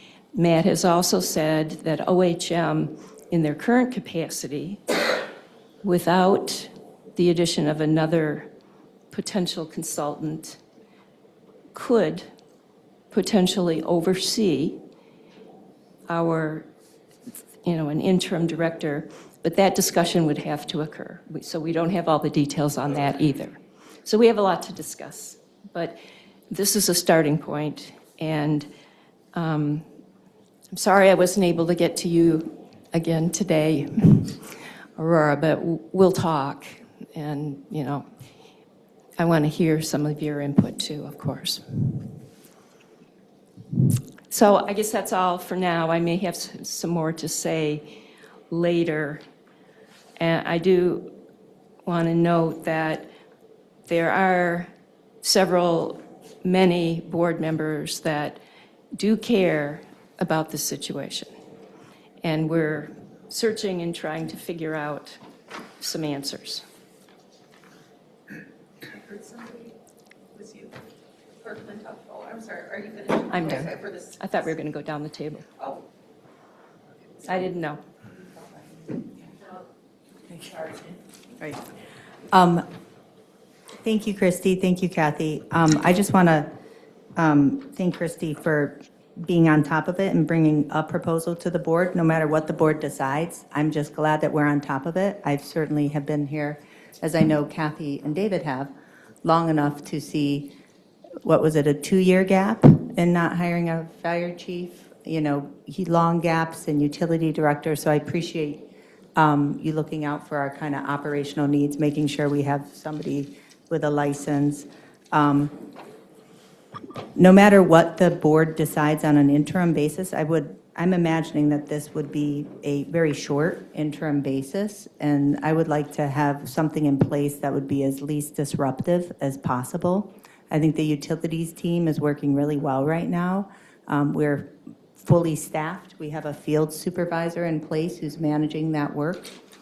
I was wondering, it goes back to this, but I was wondering, Christy and Aurora, would it be, I guess really more for Aurora, would it be feasible that you might be able to come to the board by our next meeting with a proposed, utility director job posting and job description? Because I know that we had that one done just before you got here, I think before we did the grading and salary. And if I looked back at the posting, and it actually says DPW director, to an earlier point. And so I would defer to you and Matt and others who are knowledgeable about recruiting, but I would just want to make sure that we're recruiting really accurately for what the job is. So is April 14th realistic? Yes. Okay, so I would ask, would the board be willing to, and I know this is just a piece of it, consider the plan for recruiting the permanent utility director at our next meeting? Sure. Because I think that's what's really important. I don't personally want to it's important to talk about the interim, but I don't want to be talking about the interim for the next 3 months when we really need to be recruiting for a permanent. Okay, thank you. We don't need a vote on that. If there's consensus. I mean, is there going to be discussion here? Sure. Discussion on the job description and for Aurora to bring back. What's happened so far here? What was in the packet and what our options might be? Yeah, I was just asking, Kathy, I wasn't taking it away from this, I was just saying just to see if we are in consensus about, at our next meeting, talking about the permanent recruitment as well as this. Does that make sense? It could be good. I mean, it might be workable, but you kind of jumped ahead. The item on the agenda was for an interim tonight, and so I was focused on what was on our agenda right now. Definitely. And I am too. I'm just saying, when I say interim, I'm hoping it's a short interim, no matter what we do for this interim, and that we really very quickly, hopefully at our next meeting, get to, posting for our permanent. And Julie and Matt's hand raised, just to let you know. Matt Parks? Yeah, so we have two different conversations going. Let's decide, let's. take a motion if you want on this one and take it off the table. Well, Let's finish our first one, and then yeah, let's do that and then we'll move to the. Okay, just, trustee. However you want to do it. Out of respect for Matt, who's got his hand raised, can we hear from him? Sure. Matt? Yep. Do you hear me? Yes. Okay. Hi. So just a couple of points and just kind of full circle. And I guess I'm kind of going into both conversations that we're having. First and foremost, I just want to make sure everybody knows, like, OHM in our position, we would be a consultant, an advisory role. I think we have multiple people with the appropriate licensure to help, but I think it's important for everybody to understand whether it's your existing tech with the license or Mike who needs to get his license back renewed. I think our position wouldn't be to oversee or direct them. It would be just to help them succeed, to get everything going, to get everything going. This isn't the first time you guys have had a utility director leave. And the other thing is you do have support from adjacent communities or even the city of Ann Arbor that has appropriate licensure. So the use of OHM is fine. And I think everything that's spelled out in our contract is very optional. Like, we don't care about the amount of hours or time. I could make this an hourly as needed thing. It's less about the dollars and the hours than just making sure Scio's compliant and that, Mike has the support or the ability to ask a seasoned utility director if he needs to. So we're here in any capacity that Scio Township wants. It doesn't need to be the dollar amount per week. That's just what we wrote down and what what we discussed, but that can be modified. So I want that to be known. And then Clerk Flintoff's idea of getting a job posting prepared, the sooner the better. You're approaching a pretty critical time of year. I mean, American Public Works Association's annual state meeting is coming up in May. You have multiple conferences at MWEA, AWWA regionals. Those are the professional organizations that you want to make sure this job posting gets to attract the greatest talent. So the sooner you get that going, the better. But I would hope that you would also look at, in-house options that you already have, and then position that posting, as required. So any questions for me directly, feel free to ask, but I just wanted to chime in with those pieces of information. Thank you, Matt. Thank you, Matt. Trustee Reed. Matt, before you go away, I was kind of surprised to hear that Mike, his license had expired, or how long does it take to renew this type of license? Is it you have to take a 6-month course, or do you take one test? What type of effort is going to take to get his license renewed? It really depends.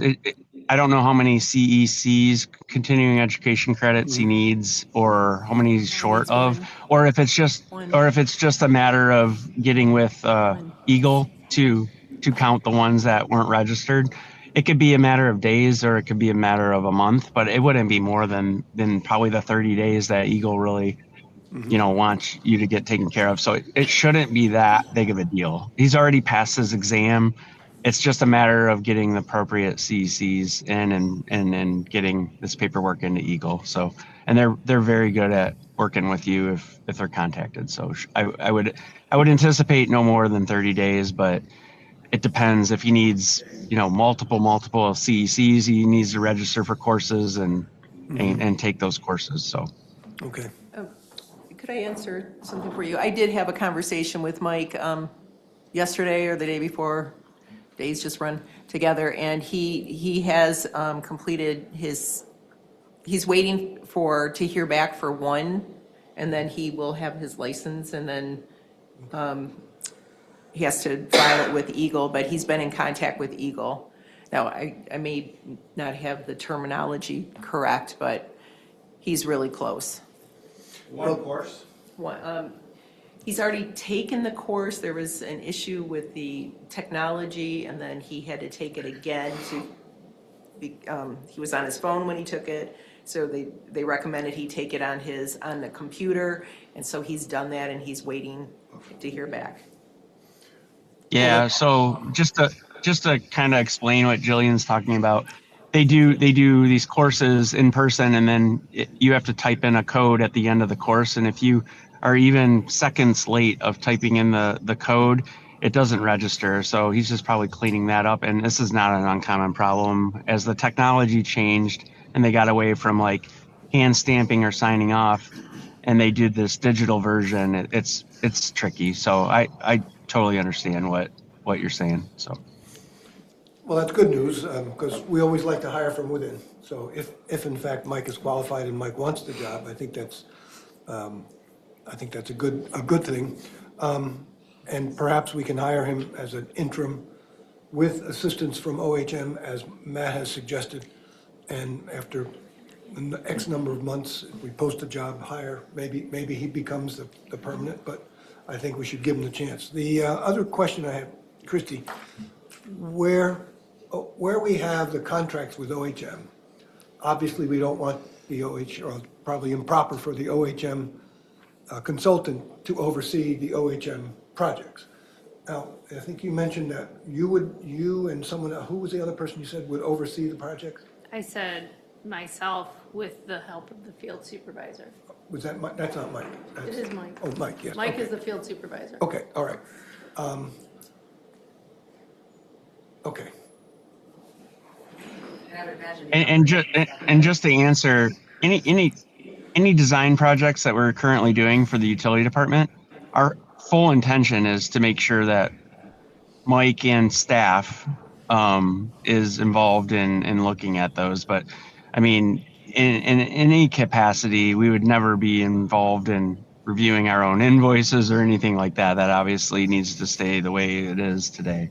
So there really should not be a conflict. In fact, if anything, there's probably going to be more hands involved than it was with just, Brandon. Mm-hmm. Okay. Trustee Brand, did you have something? Yes, I do. First of all, I want to compliment Christy for jumping in and taking care of this stuff. I've seen some of the work that she's done. So she's managing this very well, and I appreciate her recommendations, as well as potentially promoting from within. I really think we should seriously consider recommendations that come from staff and HR. So that's how I would approach that interim.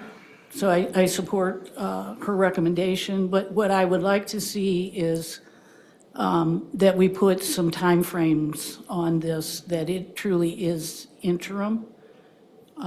I was not aware that our job description included DPW, which was potentially confusing for our last incumbent. So I think I would like to talk about what is a reasonable time frame. So now we're talking about tabling this. I would think something like 8 weeks is a reasonable time frame to have something in place.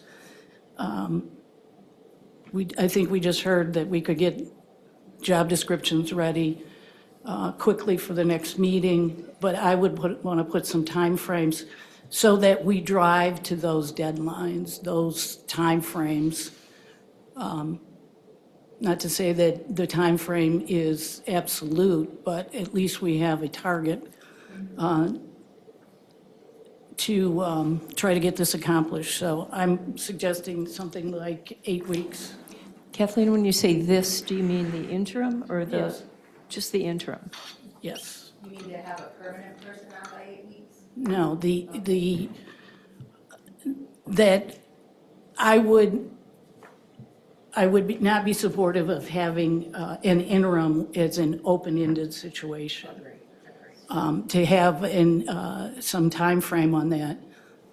There was an earlier public comment about not having a finance director for a few years, and let's remember the facts that was actually board action by the supervisor to take that away from the clerk. So that was not a true accurate. But I don't want an open-ended situation where we just go, oh, we've got somebody in place, we've got consultants. So I want to drive to completion by having some timeframes, which I think 8 weeks is reasonable. And Aurora, did you confirm you could get the job description by our next meeting? Yes, and just for clarification, that job description that's currently available, that was approved by the board back in June of 2025, was reviewed by Brandon McNeil before the approval. So he had reviewed it and indicated, yes, this is the utilities director position, so he did review that. Thank you. I think I was confusing it with the posting. I think the job description maybe got updated, and I saw the old posting that said DPW. So it sounds like there's not much work to be done then. No. Okay, great. So I appreciate that knowledge, Aurora. So when something is said at this board table and you have more knowledge about what actually occurred, I encourage you to bring that forth, because I don't think that your work is always known for people that are not here on a daily basis. So can we put a 8-week time frame on this? Do you mean 8 weeks to hire someone? 8 weeks for the interim. I'm still focused on the interim, that we do not have an open-ended interim period. And that we, as recommended by OHM, that we start our recruiting as soon as possible. Although somebody wanted that to be a separate discussion. No, I'm talking about the interim. Let's make this a time-boxed situation. So I If have we a can question. do it faster than 8 weeks, though. It's just a time frame. Okay. If But you that want would to, be a good if you thing, want to, if we can do that. If you want to propose less time, you can certainly do that. Well, within 8 weeks is a time frame, but, I mean, we were actually contemplating tabling it and then at our next board meeting, having a serious discussion about Mike. But first, we need more information on when he might be licensed and appropriate salary, things like that. I'm Yes. not referring to No, the individual. I'm talking about interim. I am not referring to the individual, whether it's an OHM contract or it's our field supervisor. I am strictly saying, let's be focused in this activity as an interim, let's set some timeframes so that it does not languish and we try to meet our timeframes. I suggested 8 weeks. If you would like to suggest something less than 8 weeks, that's fine, it's good for discussion, but I don't want it to not have a potential end date. It can always be modified. We could find someone quickly. Of course, all of that could happen. But let's just put some parameters on it. Wait, may I say something, please? So you're saying 8 weeks for the interim, but just the interim, but I'm a little confused because 8 weeks, the interim that will be complete, and in order to complete the interim, we have to hire a permanent. So 8 weeks for that whole process? Or just going back and forth between the two of you and what you're saying, so I'm trying to get clarity. You're right. So, Right. okay, here's my preference. Okay. That we recruit heavily, aggressively, and that, yes, we hire someone within 8 weeks.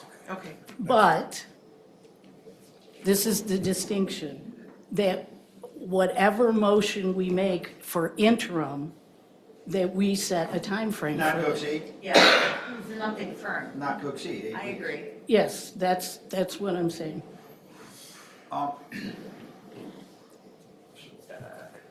Wait, hold on a second. I'm not speaking Okay, now. trustee. That was my question. Oh, it was, okay. Trustee Reiser. Thank you. Thank you, Christie, for jumping on this. It was thrown in your lap, and appreciate you putting something together and reaching out and getting something that would be a good option to get this thing going. So I appreciate that. Thanks also OHM for being available to help out. I would support a motion to consider this, to postpone this to our next meeting. I support not to exceed the 8 weeks, whether it is, maybe there's a hybrid option. I support the promotion of qualified internal candidates that have the technical experience and the leadership skills or leadership potential. So I support doing for our own to the extent we can, and it's appropriate to do so. I really do. And if we need to have OHM come on in an advisory capacity for him or her, probably him, knowing the utilities department, but or in the interim, that's fine. And then we announce it as soon as we can. I support our human resources director, HR manager, getting it out as soon as possible, removing anything that's surplusage regarding DPW and getting it out there. I agree with that. So I'd be okay with that motion I don't know that we need a motion, but since we're talking about O2 is before us, although there's been no motion on O2, but I would support postponing O2 for one meeting, and then a separate motion to direct our HR manager to begin the recruitment after making the changes to the job description that removes a reference to DPW. So not wait for the next meeting. Pardon? Not wait for the next meeting. Right. Post it tomorrow if she could. Post it tomorrow. I support that. Yeah. Now, I wasn't trying to make a motion, I was just kind of talking, but I would make the motion, but I see Kathy has her hand up and I yield the floor. Just a friendly amendment, and we may Which I haven't made, so it's real friendly.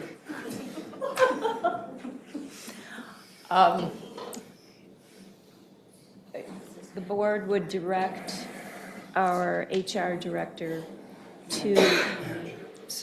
manager, to engage in discussions with our current field representative about his qualifications, licensure information, and whether or not he is willing to accept an interim position. That's a little, I know that's, it is. I think that's a little different. So could I make Yes. a motion that the Board of Trustee directs our Human Resources Manager to update the Utilities Director job description to remove references to supervisory and Department of Public Works and to Begin recruitment. post the job and begin recruitment as soon as possible. Post which job? Which job? Permanent. The permanent utilities director. But don't we want the interim first? Well, he can put in for it. Yeah, I support. It's gonna the take motion. us some, it's gonna, There's a motion and a second. trust, it's gonna take some time to get the word out. Matt spoke about these conferences coming up. Yes, but yes, I agree with that. We want a permanent position. It could be internal, maybe the internal But don't we person- want to identify the interim first? No, that's totally inappropriate.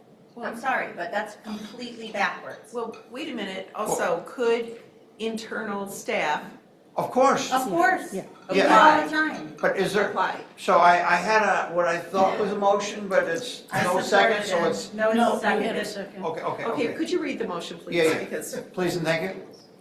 Motion by Riser, support by Flintoff, to direct the Human Resources Manager to update the existing board-approved utility director job description to remove any reference to DPW or anything that's inaccurate like that, and to begin the posting and recruitment for the position of utility director immediately. I was okay with posting, you added recruitment, but that's fine. Okay, Or just posting, that's fine, the whole process.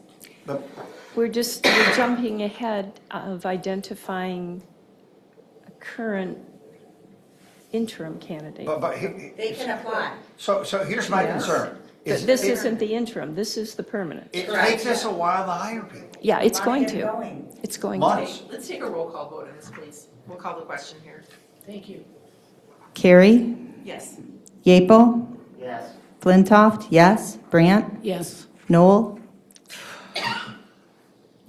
Yes, Yes? yes. Okay. Yes? Reed? Reservations. Riser? Yes. Motion unanimously adopted. Great. Okay. Okay. I now- have another now let's motion. move on to the- Could I move that agenda item O2 be postponed until our next meeting, which I believe to be on April 14th. Okay, but I would like some instructions with that. Yes, and I would I like, just want to get discussion going. Did I hear a second by Reed? Yes. Yeah. Yes. I can't hear your hand behind my head. Okay. Trustee Noel. okay, what I had said before was with direction to Aurora to enter into discussions with Mike on information regarding his current, the status of his current licensure, and obtain information on the process, so we have clarification of the process remaining and how long it will take for his licensure to become current. Rather than Mike, could you say qualified utility Yes. department Because there are employees? multiple- Yes, We that's because there have could be only others. one. We have only one with a license who's a utility tech. And I know you don't intend this, but I just want the record to be clear that this is, not about any one individual. This That's is what- a hiring process, and we're trying to hire the best people. and support the concept of hiring from within. Well, wait a There is minute. no question. So are we talking about interim now, or are we talking about This hiring? is back to interim. Both. Back to interim. We're That's talking what I about thought. So- O2, which is interim. That's the scope of O2. So then there's other staff within utility that could be, that Aurora could speak with about their licensures. I encourage anyone to apply that feel that they're qualified or could meet the qualifications of any of our jobs. Well, yeah, but we're talking about interim, which is a short period of time. And from my understanding is that, I know this is the contract with OHM, but then trustee Knoll has brought up about Mike Blackburn for. So, the last motion that I have, 7-0, was to update the job description, removing anything not applicable, and begin posting for it. That's for the permanent. That's Regular, done. We're on to yes, another one. regular update to the title, the regular position, correct. So with that in mind, then anyone that feels that they're qualified or could be qualified could apply Right. for that. There could be a go-getter who takes all the classes tonight online and whatever. But I thought we were finished with that That subject, is, and now that we're is. on the interim. We So are. we're And I'm only continuing this asking that we, conversation. I'm only asking that we put her off for 2 weeks, where we can, this cake needs to be baked a little longer. Yeah, but that's what we're talking about is the 2 weeks, but then trustee Knoll had some additions. Yeah. Well- And it was Yeah. some. And it was because I had heard from both Brandon and Mike that there had been no dialogue going on. I would like some dialogue to go on, or more dialogue. Maybe there was a little. We had 48 hours from the date he gave his letter till the day he walked out of the building. Literally. Okay. There was no 2-week notice. Yeah. Tuesday, Wednesday, half day gone. So, I think that'll happen organically in the next 2 weeks. What will happen organically next week? The discussions about people who are interested, and then, I mean, What? a couple of the trustees have already had discussions with this individual. And I would like to address that. And I just want to suggest to the board. I know nobody's trying to, but we really should not be discussing individual staff people so much. I will say, you know, I would, and I know all of us have always and would always, you know, encourage qualified internal candidates, but we at this board table don't know who all the qualified internal candidates are right now. And so I want to be very conscious about using individuals' names. Like, we just need to say what we'd like, what our standards are, and people will exercise their free will and put their best foot forward. Treasurer Gable. Yeah, I would also like to share, you know, certainly we're all allowed to talk to whoever we want to. However, a lot of times it's not because of bad intent, it's because of timing, pre-planned absences, a lot of other things that go on in any office. And it causes some confusion and some chaos when sometimes we don't allow for those conversations to take place and receive that information because people are talking to individual staff members without us having the time and the space to do it. I mean, I appreciate Christy bringing this item forward because this was her attempt to try to bring in not only somebody to support the department, but also see, hey, what are we doing really well? What can we do a little bit better? And we're taking it from a person that is a consultant who has a long history of working external to us, so they can say, oh yeah, you're doing this, this, and this, and that all makes sense. Well, these two things, yeah, you should do it this way. It'll make your life easier. There's something to be said there too. So, thanks. Well, yes, and it's the board's job, duties, to be the administration of the township. So this is where we are discussing this item and wherever this has come from. And there's nothing here on the board, or on the agenda, I mean, to hire an interim. This is about contracting with OHM. And so this is where trustee Knoll, from what I'm trying to, this has been an interesting conversation, but your concerns and ideas, I guess. Thank you. Trustee Reed. Christie, I bet you didn't think you'd be jumping on a hand grenade when you put this thing together, No but kidding. thank you. I don't think she did. Well, obviously, it's heated, animated discussion, but thank you for putting this together and bringing it to our attention. We obviously have to do something, and apparently Eagle's given us 30 days to do something. And so, where are we with this? We're gonna start a recruitment process for permanent. Which is great. And are we then going to, with O2, we going to go forward with OHM? And what do we do about, and allow the process of hiring the permanent to absorb, if it's possible, or to engage, if possible, current staff? Is that the idea? Is that your idea? Yeah. That's a good idea. Oh, say that again? Allow the recruiting process that hopefully starts tomorrow or the next day, allow our current staff who are qualified and who want it to apply for the job, which may avoid having the need of an interim. If in fact we have somebody who is qualified and wants it and is capable and passes the appropriate interview process. But I think I think internal staff, if qualified, should have a chance at the brass ring on an interim basis as well. I don't know if that's what David just said.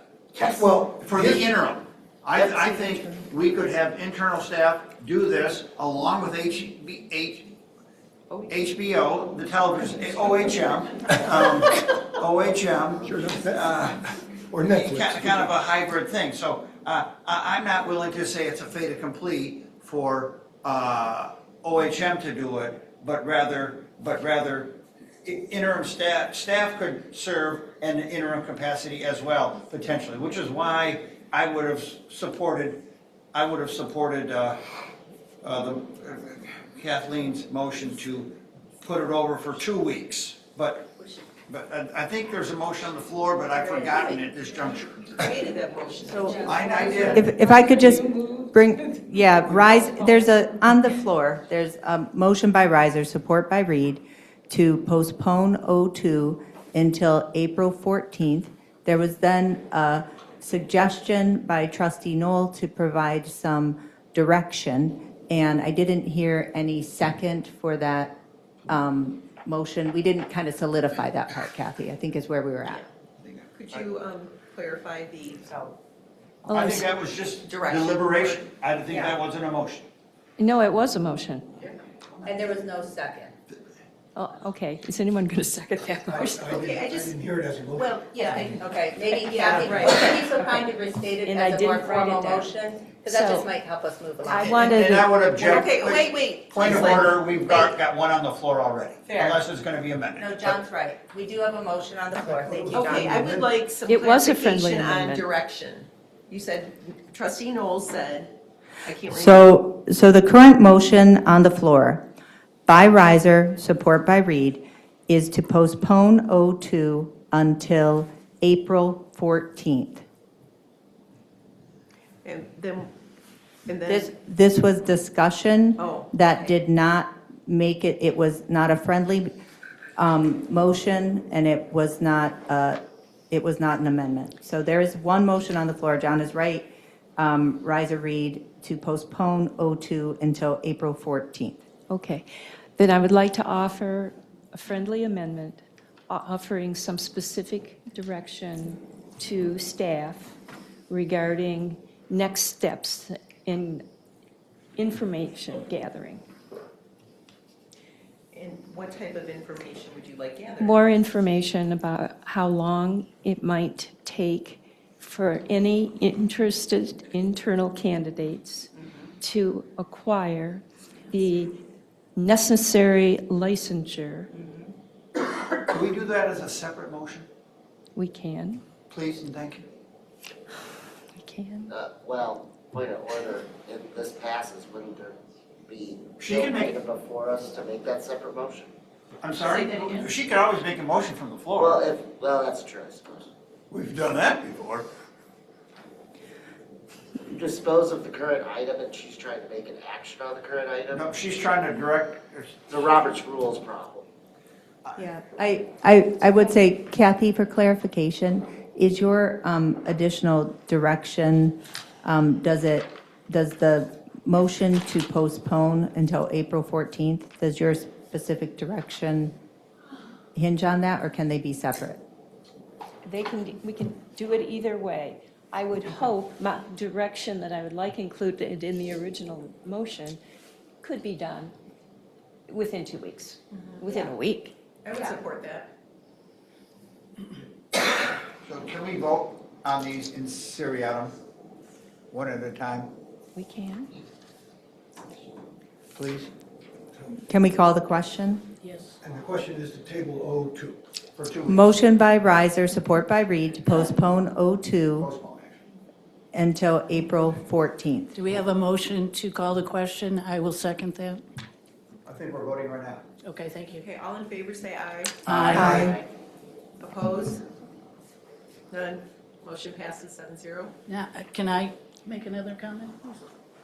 I think she wants to make a motion, but Yeah, I would it's like up to to Jillian capture call it. what I Sorry. had just said again. Say that I would like to go back to what I had just said, the motion. Can you read it back, Jessica, the start that you have? A motion by Noel to offer specific direction to staff regarding, specific direction to staff, I presume you mean Christie and Aurora? Yes. Okay, specific direction to Christie and Aurora to inquire with all interested staff about how long it might take for any of the interested internal candidates to obtain the necessary licensure For the position. and inquire about interest. I think that's, does that capture it? Basically. If that's a motion, I would support that motion. Is there anything else that you would like to add to that? Well, I would think that it's self-explanatory. I just put it down for clarity, Okay. so that there can be some structure and specific direction. Okay. Trustee Brand? Thank you. I think that Christie, as the supervisor, is fully qualified and competent to do all of these things without specific direction. Just let her do her job in concert with HR. And she might be qualified fully, but let's just put it out there. That So wasn't necessary to we've make that clearly stated what we want, so it's clear. I mean, because I know there's been a lot of confusion with people here at the board table, and I would like clarity with everyone. I mean, Jillian's nodding, John is nodding, David's sort of nodded. I don't know, but that's all I want, is clarity. Yeah. Sure. And so Kathy, would your intention be that that would be then reported back to the board? I mean, for any of the, if they inquire, any interested candidates, any interested internal staff who may be interested, what's it going to take for them to apply for either interim and/or permanent? Is that your thought? Yes, but I would assume, given we have qualified people doing this, that would have automatically happened. I mean, I didn't think I needed to say and report it to the board. But it's okay, we can have them report it to the board. I just wanted to know if you, I'm not, Aurora's raising. Yes, if I could, the point I would like to make is typically applicants, employees, whatever term you want to use, if they're interested in a role and they would like to find out information, they take the initiative to find out themselves about the licensing or, how long is this open? They'll look on the website. So I'm hoping that there's going to be initiative taken by anyone interested also. We will provide as much information as we can. Okay. This definitely will require Christy or myself, because I don't have any idea about the licensing for this or how long they take. I just know that there's licensing S4 up to S1. That's about the extent of what I know. But anyone that's interested, I absolutely would encourage them to find out themselves as much information as they can. Typically, individuals who are interested in these types of positions have been in the role or know people who are in the role and could also get information from a network of people that they know from other municipalities, which is what we would typically do also. Thank you. So, Would you, don't you think that the word about our discussion about this is gonna get out? I'm sorry, I wasn't called on and I spoke, my apologies. thank you. Trustee Noel, do you want a time frame on this, a date? Or is this just open-ended? Well, I would guess 2 weeks, so, because it will be part of our discussion in 2 weeks. And the permanent posting will already be out by then too. So, Yeah. and we've all expressed our interest in encouraging internal staff. Okay, but this is to direct Aurora and Chrissy to inquire about interested. Yeah, I've got it on 2 pages. Okay, and just whenever they get back with us, or do you want a deadline? To inquire or Within inform? 2 weeks. Within 2 weeks, okay. It's fine. Okay, And some might not be, they may not be interested. That's fine. Would you be better with, rather than inquire, to inform? I want to engage in discussion, I think that's But- premature. but that's not, I think that's premature. it's okay. I didn't press it. I think there should be, by inquiring, you're going to have some discussion, so it goes without saying. I think inquiring is okay. You could say inquire and Can you live with inform. inform? Because it'll be up, if she lets them know, then there's gonna be some natural back and forth in qualifications, and I just think, I think informing them of it, I wanna hire from within as well. And if they're qualified, if they got the leadership skills, et cetera. So I think letting them know, oh, by the way, this came up with the board, not that they're not gonna find out through the grapevine, but, so I think that might be. I think as an employer, I like the word inform a little better than inquire too, just because I don't want to be, Okay, I can reaching go out with to one inform. versus another. this is about communication with Yeah. our staff. Right. Yeah. Yeah, so there should have been communication, there should be communication Well, now, there and there wasn't should in the future Sorry, okay. regarding any of this. So inform, inquire, And I'm asking for a friendly amendment to change the verb. You're the seconder, so. So I'm asking for it still to be friendly from the maker, that instead of inquire, it would be inform, which I think accomplishes the same purpose. It can. I would hope you would engage in discussion with people who are interested. But to do that, I would have to go, hey, you interested? What's up? You better ask. It might be something I can talk with Aurora about, maybe having a notice or something, rather than me scurrying around Have a and meeting? trying to sit at desks 20-minute and, meeting? calling all S1 licenses. I don't know. No, but well, could I get called on my hands up? yes, So, but I think Trustee Knoll's point is that we want to nurture and bring along and promote to the extent we can, or give them a heads up, and they might not be who we pick. There might be better people out there, or they might not be the person for the job. But I think what you're seems to bring along to that's my take on what I think you want. You're correct. But That's right. I still think. That makes sense. okay. Thank you. Could you please read the motion? I have been Are you confused? Whipsawed. Rewriting motion, so Kathy. And John, help me out here. So motion by Noel, support by Riser, to direct Aurora and Christie to inform internal staff regarding the the requirements of licensure and their status and kind of what it would take to apply for the interim? It could be both, to apply for the interim and/or the permanent utilities director position. Okay, that's more To- clarity. I like, yeah, that's. And I will say, okay, or permanent, okay. Regular employee. Not regular. I'm- Regular. And board members. I'm sorry, what'd you say, Aurora? I'm sorry. Regular, not employee, permanent. Not permanent. Thank you, thank you.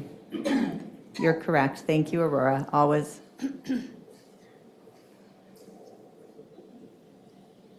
Okay, are we clear on this? Yes, Yeah. can you reread it Please again, read. Jessica? Sure, yeah, and please improve it. Motion by Noel, support by Riser, to direct Aurora and Christie to inform our regular staff regarding the requirements of licensure and the status of obtaining licensure, Process. Process. It's the process. the process? Yeah, okay, the process to obtain the licensure to apply for the interim utilities director or permanent utilities director. Yes, Okay. yes. Discussion? I just have one, I just want to make one comment. To apply for the interim utilities director, I will just state, being that we postponed O2, we don't have a position of interim utilities director. So this motion, I understand the intention, of it. I think if that could be massaged a little bit. Then let's do it, because I wanted them to be able to have discussions and take the necessary steps in the next 2 weeks. So could I say Yes, express John. interest? Could I Yes. say express interest in Yes. the interim and apply for the permanent? Because there's, express interest means, hey, I'd like to do this. There's no application for it. We're gonna decide it at the board. And apply for it is something that they could do on the permanent. So express interest for the interim or apply for the permanent. Would that be acceptable language to this body? Yes. Okay, sorry. I'm sorry, it's a regular role. We're trying to get away from calling these positions permanent because that implies a permanent job that this person is always going to have, that the township is going to grant. So we don't want to use permanent. My suggestion would be to just use the open utility director position. Good. That, I support that. It's not a job in perpetuity. It doesn't come with vesting rights. It's not like a professor with tenure. The role would be permanent though, because. Regular. Regular. Well, no, if you think about it, we cannot go without a utility director. We have a sewer and water system that we cannot get rid of, so we will have to have a utility director. We can always outsource, so it's not, come on, let's just take the recommendation. I guess I can live with regular. It can't be permanent because if the guy shows up drunk every day, he says, you can't get rid of me, I'm permanent. So I appreciate that she doesn't want to create this permanency that might not exist. It's the intention for it to go on in perpetuity, but it might not be permanent. For that person. Right, for that person. But I want to encourage any internal candidate who might be interested to inform us, on the status of their licensure and what are the next steps, just so we know and they know, because we may want to just fill the interim position and give the interim person some time just to see how it works, see how things work out, and then offer the permanent position. But if you, want to say we're just opening it up right I now. would say express interest for the interim. Yes. And apply for the open position, the open utilities. It could be two different things, Yeah. though. It might So- just want the So to interim. be clear, though, the interim would be doing, if 2 roles, if that be the case. No, we'd have to if a field supervisor or utility tech became an interim utility director, we would backfill the field supervisor and utility tech. At least field supervisor, I would guess. We'd want to. Can we call the question that we've all forgotten? Go ahead and read it again. Okay, motion by Knoll, support by Riser, to direct Aurora and Christie to inform staff regarding the requirements of licensure and the process to obtaining necessary licensure, and to allow them to express their interest in the interim utility director position or apply for the open utility director position. And/or, would you be okay with it? Yeah. And/or? Yeah. Question. And forgive my ignorance here, but does Aurora or Christie know the procedure to apply for licensure? Because that's what you're asking them to do, is tell the people about. Christie said that she will find out or knows. I mean, we maintain these licenses. We have for decades. Yeah. Okay, so Required licenses, and we Yeah. keep track of this stuff. we keep So- track of them, but do we know how to, do you know what they have to do to get the license? I thought that was part of Kathy's motion for us to speak Yeah. to the Go people figure it out. and I- ask But if them they need so what much the help, process I withdraw the is. question. If they need so much If help, they need we that have a much help, different then- problem. Yeah. So we just, this is absurd. I would. What's a fire hydrant? It was just a question. Come on, Let's vote. we all have a voice. Let's vote. Okay, let's do a roll call? Roll call vote, please. Carrie? Yes. Yeaple? Yes. Flintoff, yes. Brandt? Yes. Knoll? Yes. Reed? Yes. Riser? Yes. Motion passes 7-0. Thank you. 2.5. Yes, 2.5, Thank you, Aurora and Christie. yes. Zebro? Zebroad, wait a minute. Oh, yes, Zebroad Pathway Phase 5 payment. Right. Yes. Okay. I want to ask procedural questions because I have a great deal of experience in purchasing and accounts payable. So before us is an invoice for, let me get the, just over $23,000. And we have an agenda item to approve $13,000. It would be considered best practice to have an invoice in the exact amount of what we are approving. I don't know how we got to a situation where it says in here something was partially paid. How was it paid? Was it paid on this invoice? This introduces risk to the process that the board approves this.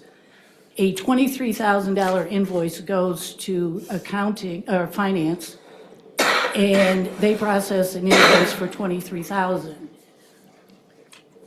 A best practice would be that there are specific invoices that we approve to be paid.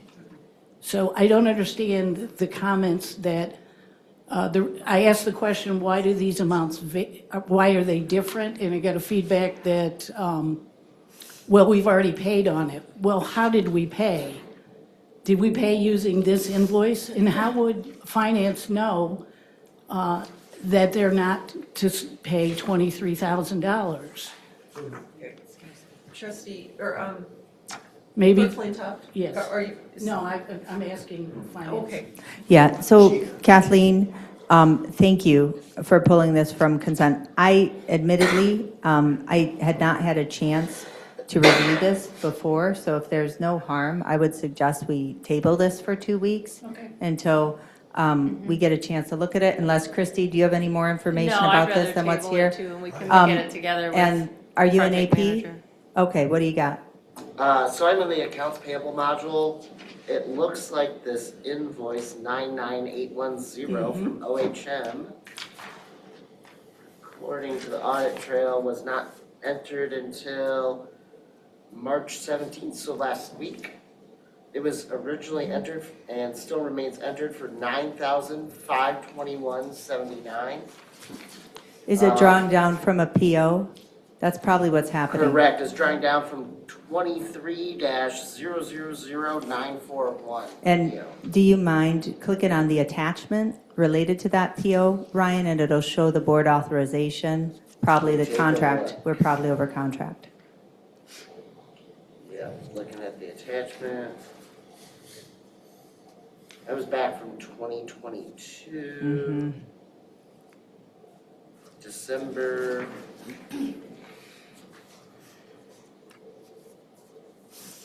The board authorization at the time was $191,000 of MEDC grant funds. I would move to table this until we get future, better research and better information. Support. Oh, thank you. A move to postpone until April 14th. Okay. In consideration for reviewing the process we use? Yes, and reviewing the process, I will say this is, I would say as we get the finance team fully onboarded and up to speed, one thing I hope to do is have finance review everything finance before it comes to the board table, so we're not, so we can be more efficient and make better decisions. So thank you, Kathleen. Thank you. Okay. I'm going to vote for this, but under discussion, going forward, might it be possible when we have a good question like yours was, to send an email I did. and to CC everybody, so then Wait, John, I'm not criticizing you at all. Wait, John, I'll explain what I did. I raised this to Christie. I said, these numbers don't match. At some point after that, the agenda item was changed, and it had an explanation, which I didn't see until recently, that again, didn't make sense for the process. So, I don't know, do you want to know everything I have a question about? Of course not. No, I'm just saying. I just followed what our standard No. procedure is. She's responsible for the agenda. No, because I'm not trying to be critical, but sometimes when the board has questions, if we email them to the appropriate staff, CC the board, then we can pull it from the agenda, or, I don't know. Okay, if you I'm want, getting a little afield. I'm going to support this 100%. if you want to know every question I have no problem. About agenda items Yeah, that might that come makes up. sense. Because if it can be vetted. Because someone else might have said the same thing, and you wouldn't have known that I had already raised it. That makes sense. I got it. Yeah, all right. I don't want to clog your arteries, considering your that's- injuries Oh to my date. God. Yeah, good thing I don't have cancer too. Thank you. So Okay. I'll follow that remark by John by saying we have a motion on the table to postpone until the next meeting. It's a motion by Flintoff, support by Yeaple. All in favor, say aye. Aye. Okay, K-24 postpone. Yeah, closed session. Let me get back to the, I move that we enter into closed session on agenda item O.3 under MCL 15.2681H to discuss an attorney-client privilege memo exempt from disclosure from FOIA regarding the possible settlement of a claim. This motion requires a 2/3 roll call vote of members elected or appointed serving. Support. roll call vote, please. Which building are we going to? Carrie? Yes. Yeaple? Yes. Flintoff, yes. Brandt? Yes. Noel? Yes. Reed? Yes. Did you vote for somebody else? and riser. That was really weird. Yes, thank you. Motion adopted 7-0. We are now in closed session. It is 8:40 PM. The board will be going to another room. The public's welcome to remain here. Thank you.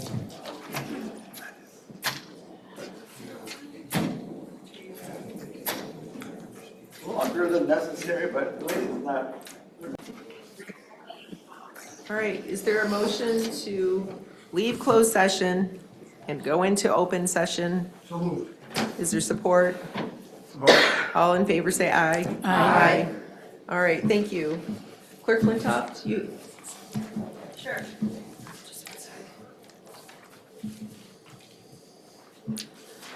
I'd like to make a motion to direct our township attorney to proceed as recommended in closed session. Support. Do we need a roll call for that? No, okay, all in favor, say aye. Aye. Oppose? None? Motion passes 7-0. No. I know you're tired. Okay. This is, what was that? I'll take it. Sorry, that's just me. This is putting the- my knee rest out of the way. Okay, public comment. This is the time for members of the public to speak to the Board of Trustees for up to 5 minutes on any matter. We begin with anyone present that would like to speak? No? Okay. Christie, anyone online?